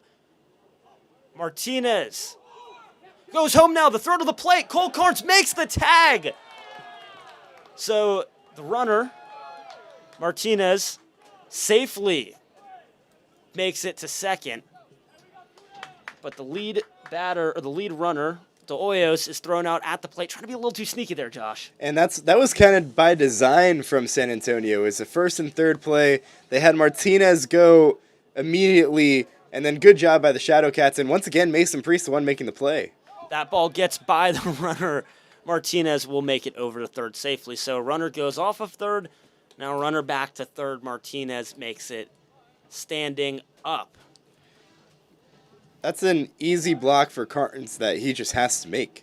Hunter, and just some uncharacteristic mistakes happening for the Shadowcats here. And we mentioned in the pregame, was it first game jitters yesterday? You don't know, but today those same issues persisting. The 1-0 fouled off by Hunter Ham. The count moves to 1-1. Ham from Katy, Texas, just outside of Houston.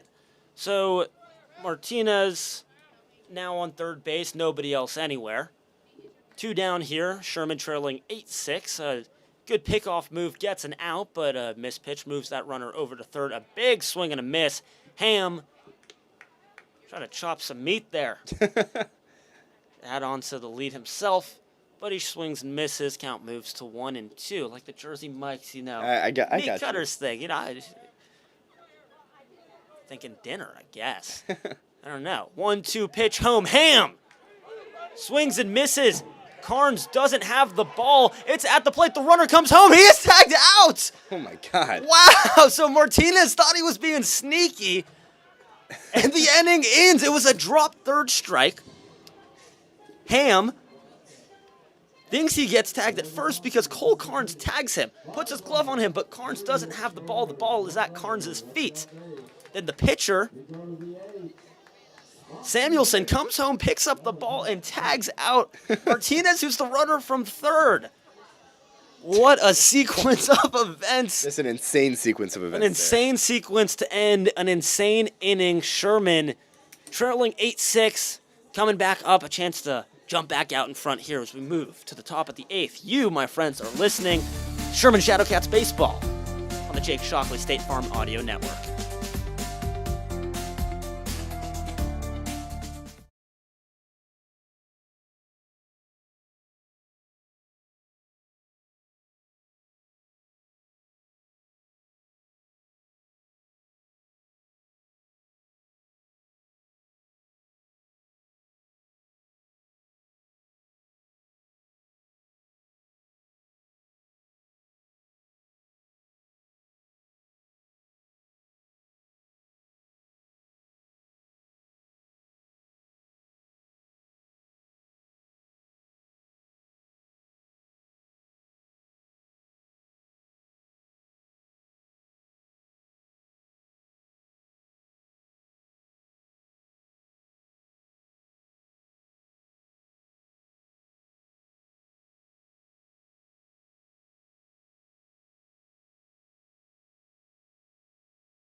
Hey, Shadowcats fans. You're listening to Sherman Shadowcats Baseball on this cool San Antonio night. This is the Jake Shockley State Farm Audio Network. A cool evening. It's now 10:02 out here in San Antonio at the University of Incarnate Word. I don't know why Ohio State does the thing. I've never understood it, Josh. It's just their thing, I guess. How about the Incarnate Word? Well, it is the Ryan Sessions at the plate. He watches the first pitch high. It's still Parker Kotlar's tossing to him, the lefty, a southpaw. Yes. Lefty battle. Lefty battle indeed. Sessions goes to work. Pitch outside, 2-0. Sessions swinging it from the lefty's batter's box, as we have said already. Standing tight to the plate, a little bit of crowding, but back in the box. The 2-0, Sessions takes for a strike, 2-1 the count. And a really good front door breaking ball that time. As that one started behind Sessions, he turned as if he was letting it hit him and then just wound up in the zone. Samuelson delivers the 2-1. Base hit up the middle, bobbled by Felix. The defensive replacement cannot defensively replace. And so it's a single. Ryan Sessions, have yourself a day. He's reached base 5 times. Yeah. A golden. And they call it a hit, too. They call it a hit. That one just absolutely ate up Felix. A golden. I don't know. Golden. Five times for reaching. I don't know. Yeah, I guess so. 3 walks and 2 singles for Sesh. Trademarking the golden times 5. That's There a you Will go. Clifford trademark now, I suppose. So in steps Foblish. Never mind. We have a substitution for the Shadowcats. That one is chopped up the middle. A tailor-made double play ball. There's one. Throw to first, not in time. Ham stretches, but can't make the play. Felix, a slow toss. So the lead runner, Sessions, thrown out. But Ford, the pinch hitter, reaches base.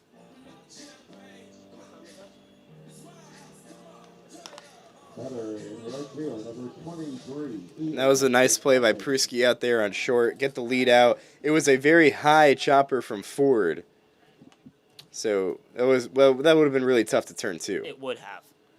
Speed was off, but the spot was right on for a flip and a go. I think Felix's arm speed, though, out at second, not quite enough to make the play. So we're here in the top of the 8th. Shadowcats looking to come back after giving up 5 in the bottom of the 7th.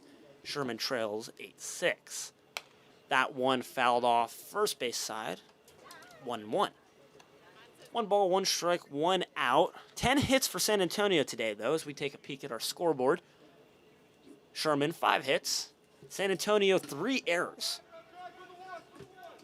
All of Sherman's runs basically coming in because of the walk. All the walks. The 1-1. Watched in for a ball, 2-1. McCracken reached base for the first time last inning with the walk. Shocker. Shocker. So did everybody else. We're coming Pretty up on much. we're coming up on the same group of batters here for the Shadowcats, the 6, 7, 8, 9 that walked all the way through, except for 1 hit, 1 single, of course. You can't forget the single. And the 2-1 pitch fired through for a strike. McCracken watches it by. So 2-2 count. Ballerina dancing as Ford dances off of first himself. The 2-2 home. That one gets away from Wells. Ford is going to reach second, standing up, no throw. So runner now in scoring position. That caught something. I think it caught off the foot of Wells or something. Something weird. 'Cause you could hear it Yes. ricochet off of something. Sounded very plastic. Yeah. Must have been the shin guards Huh. of Wells. But nonetheless, Ford's in scoring position, a chance to cut this deficit in half. And the count is full, so we've got a payoff pitch to McCracken. McCracken strikes out. Brings the count full and then goes down swinging. Reaching at a pitch that was just a little high and a little too outside. So 2 down here in the top of the 8th. Sherman trailing by 2. Number 24, Camden Babcock. That'll bring up the third baseman, Camden Babcock. Babcock, one of the walks last inning. Babcock struck out in the first and then back-to-back walks in his last 2 plate appearances. He watches the first pitch in for a ball, 1-0. So, Josh, as we progress in this San Antonio evening just on the banks of the San Antonio River, We walked to that earlier. we did. Also behind the stadium, a big swing and miss for Babcock. So we did. So the same river that is next to Incarnate Word Yep. is also next to UIW, and whether it's a river or it's our friend Charles Barkley, who we met today. If we haven't told you already, We've told you many times. told you plenty of times. The 1-1 home, catching for a strike. I told you many times, but he called it a creek. I don't know if it's quite a creek. Yeah, it was a fun walk, and Charles Barkley seemed to be enjoying the walk too. Speaking of the NBA, the Knicks coming back. They're winning 101-95 with 30 seconds left. How about them apples? Sherman looking for a comeback of their own. Babcock in a 1-2 hole here.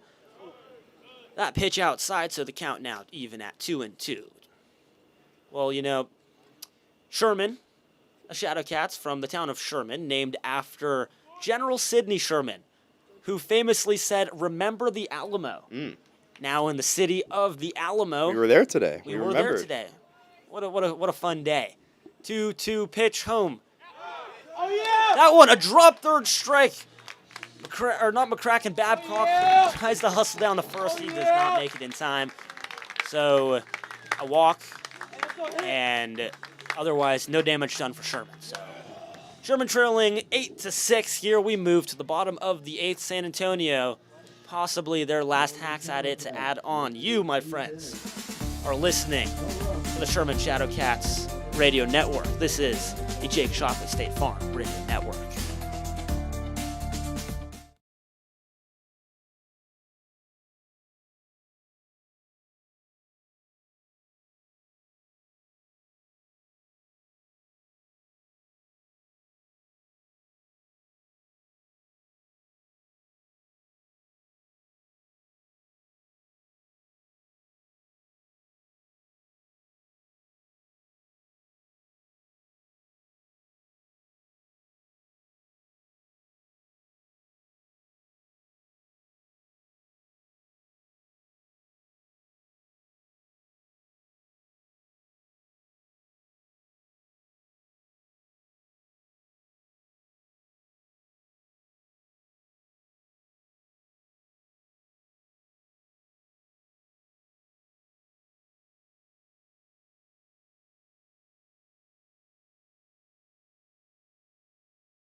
Hey there, Shadowcats fans. You are watching and listening, depending on if you're on the TCL or our streams on Mixler and YouTube, to Sherman Shadowcats Baseball on the Jake Shockley State Farm Audio Network.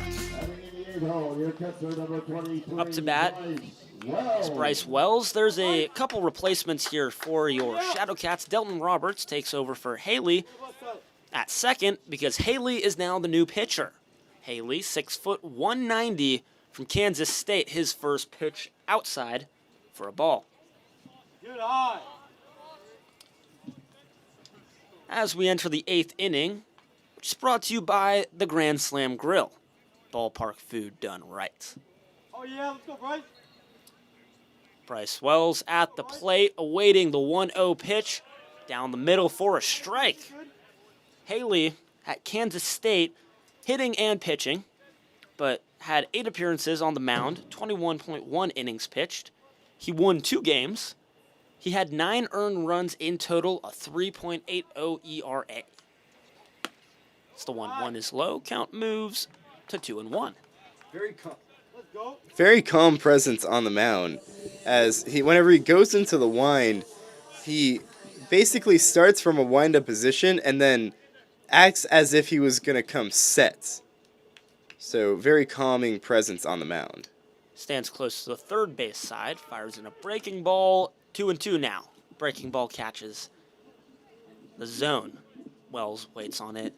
Some good movement on that pitch. Really. Yeah, really snappy breaking ball there. And Wells in the righty's batter's box, of course, that ball is coming from, honestly, probably even with his back and his shoulders to now cutting the plate. The 2-2. Oh, just missing for a ball. Sherman bench Not by thought he much. got strike 3. He did not.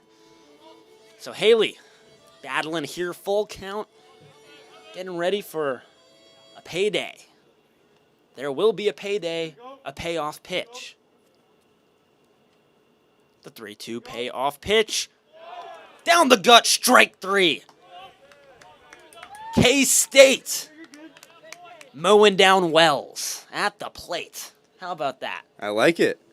K-State showing the breaking ball there, and Wells just really controlled in the zone and does a great job with that breaking ball. Just kind of starting it at the righty's hip and then bringing it back into the zone. A good snappy pitch. So the new batter in. It's Matthew Felix. So Samuelson threw last inning too. So those are 2 of the two-way guys for the Shadowcats, Haley and Samuelson. Samuelson watches a first pitch in for a ball. Prepares for the second. Small check swing that was in for a strike. So 1-1 the count.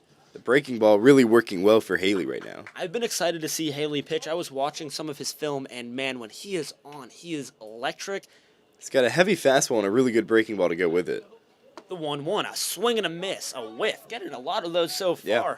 Haley gets into a 1-2 count here. Felix, time to shorten up. Felix standing at 5'9", 150. Josh thinks he may be shorter. The 1-2 misses outside. That's not what I'm saying, and also don't out me like that. Oh, I'm outing you out like that. Hey, you and Felix can, talk it out later. He is not quite as big as the man on the mound, Haley. That one chopper fouled back. We'll reset. Do it once more. Haley standing at 6 feet tall, 190. Although a big 190, I would say. I don't know. He comes in. You're like taller than 6 feet too. I agree. I'm not. Some might say, "Oh, Will, you're just trying to gas short. up your own guys." We're unbiased up here in the booth. I think you're just short. I'm 5'10", man. Strike 3, got him swinging. So 2-2 turn to 2-3. K-State mowing down the plate again. How about that? And just does it with the fastball that time. So a fastball elevated above the zone. And a good job. Felix had no chance of getting to that one. He was behind in the fastball all day, all at bat. And then, how about Haley showing it with the breaking ball, showing it the fastball. Now lineup flips back to Bacon. Bacon, the leadoff batter. Oh, Throws his bat into the Sherman Shadowcats dugout. Everybody's okay. Had to peek around the corner to see if it got someone. It didn't. Wow. Haley on the mound making everybody look silly. Gosh, man, don't. Gotta adjust the pine tar there. And Bacon, They you know, a small guy, but he did have a few home runs this past year with Pittsburgh State. I don't have in my stats. 9 home runs for In him. my stats, I don't have written down how many times he tossed the bat in the middle of that bat, though. So he was trying to charge into one there, but Bacon awaits. it's not sizzling yet. Not yet. The pitch home, fouled off, third base side, Bacon in a hole. I like my Bacon on a plate. Bacon looking at no platter here. How much more wordplay will this announcer get away with? Or as Michael Scott would say, he likes his bacon sizzling on the grill when he wakes up. Yes. Sue him. Sue him. Don't step on the plate. Don't step on the George Foreman grill. Do not step on the George Foreman grill. The 0-2. Ooh, fastball wildly outside. Haley giving it all he's got there. No radar gun here, but that one definitely a couple ticks up.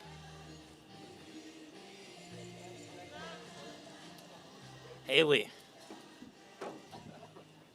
searching for strikeout number 3. The 1-2. Chopper, first base, Sessions, Fields, flips to Haley. A 1-2-3 inning. For the second baseman turned pitcher, and Sherman is taking their last cracks at it. We move to the bottom of the 8th, where San Antonio will be able to add, we move to the top of the 9th, where Sherman will have their last chance to do some damage, spark a comeback perhaps. They've played the big inning before. They've got the chance again. All right, we'll step aside. You're listening to Sherman Shadowcats Baseball on the Jake Shockley State Farm Audio Network.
Hey, Shadowcats fans, you're listening to Sherman Shadowcats Baseball on the Jake Shockley State Farm Audio Network. We've now entered the 9th inning, and I present to you the voice of the 9th, Josh Radjanoff. Thanks, Will. 8-9, and then back to the top for the Shadowcats in their last licks. Parker Kotlars trying to close this out for the River Monsters, up 8-6. First pitch here to Mason Priest, fouled straight back, 0-1 the count. A defensive replacement here in the top of the 9th inning. Alex Villalobos comes into left field and takes over for Jorge De Los Santos. We saw Villalobos in yesterday's game make 2 fantastic plays out in left field in the 9th inning, so might be some magic there once again. The 0-1 pitch misses away to Priest, and the count is 1-1. This 9th inning is brought to you by the Bank of Texas. We go above, so you can go beyond. 1-1 the count to Priest, and the pitch.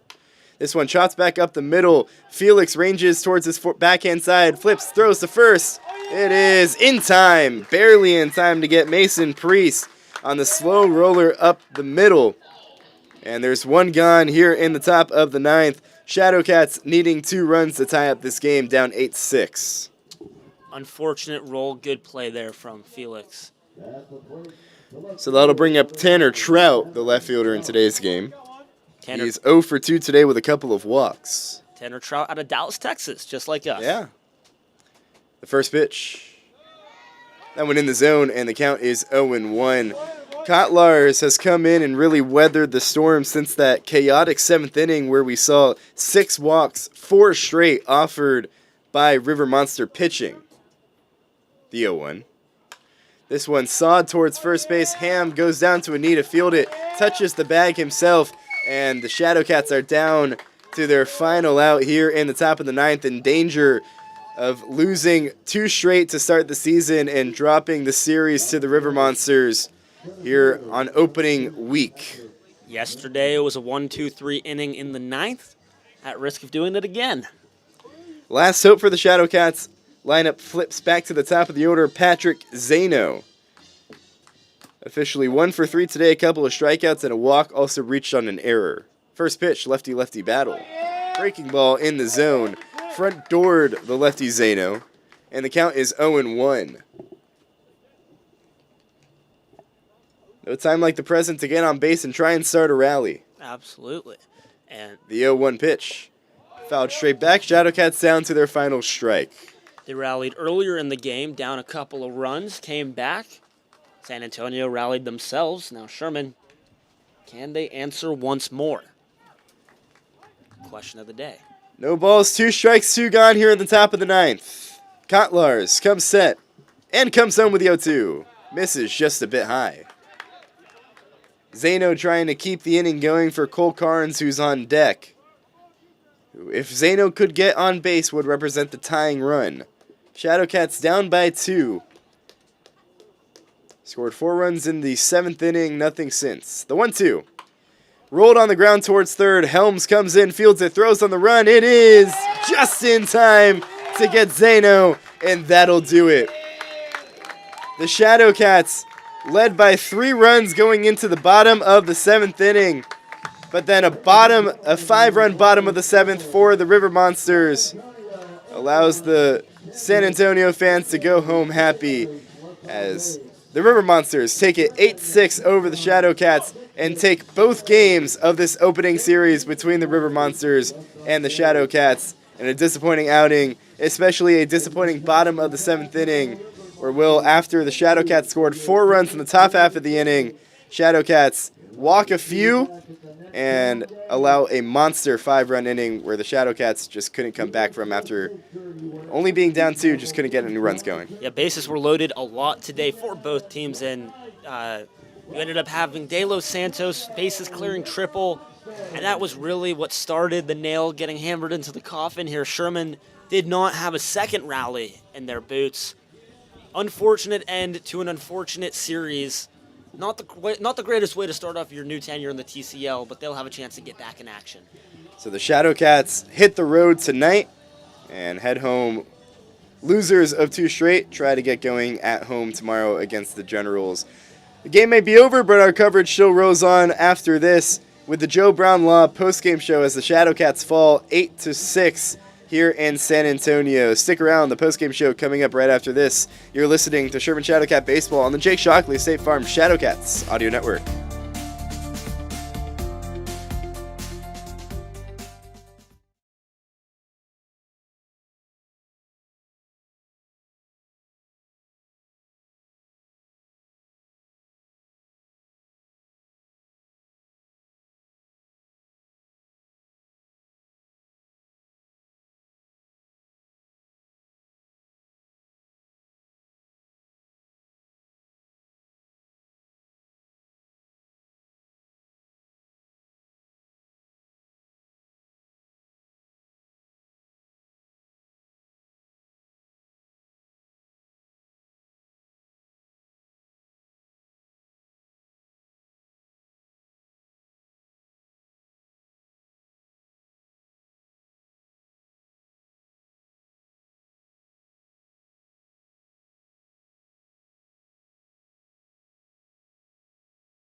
Wrapping up shop here from San Antonio.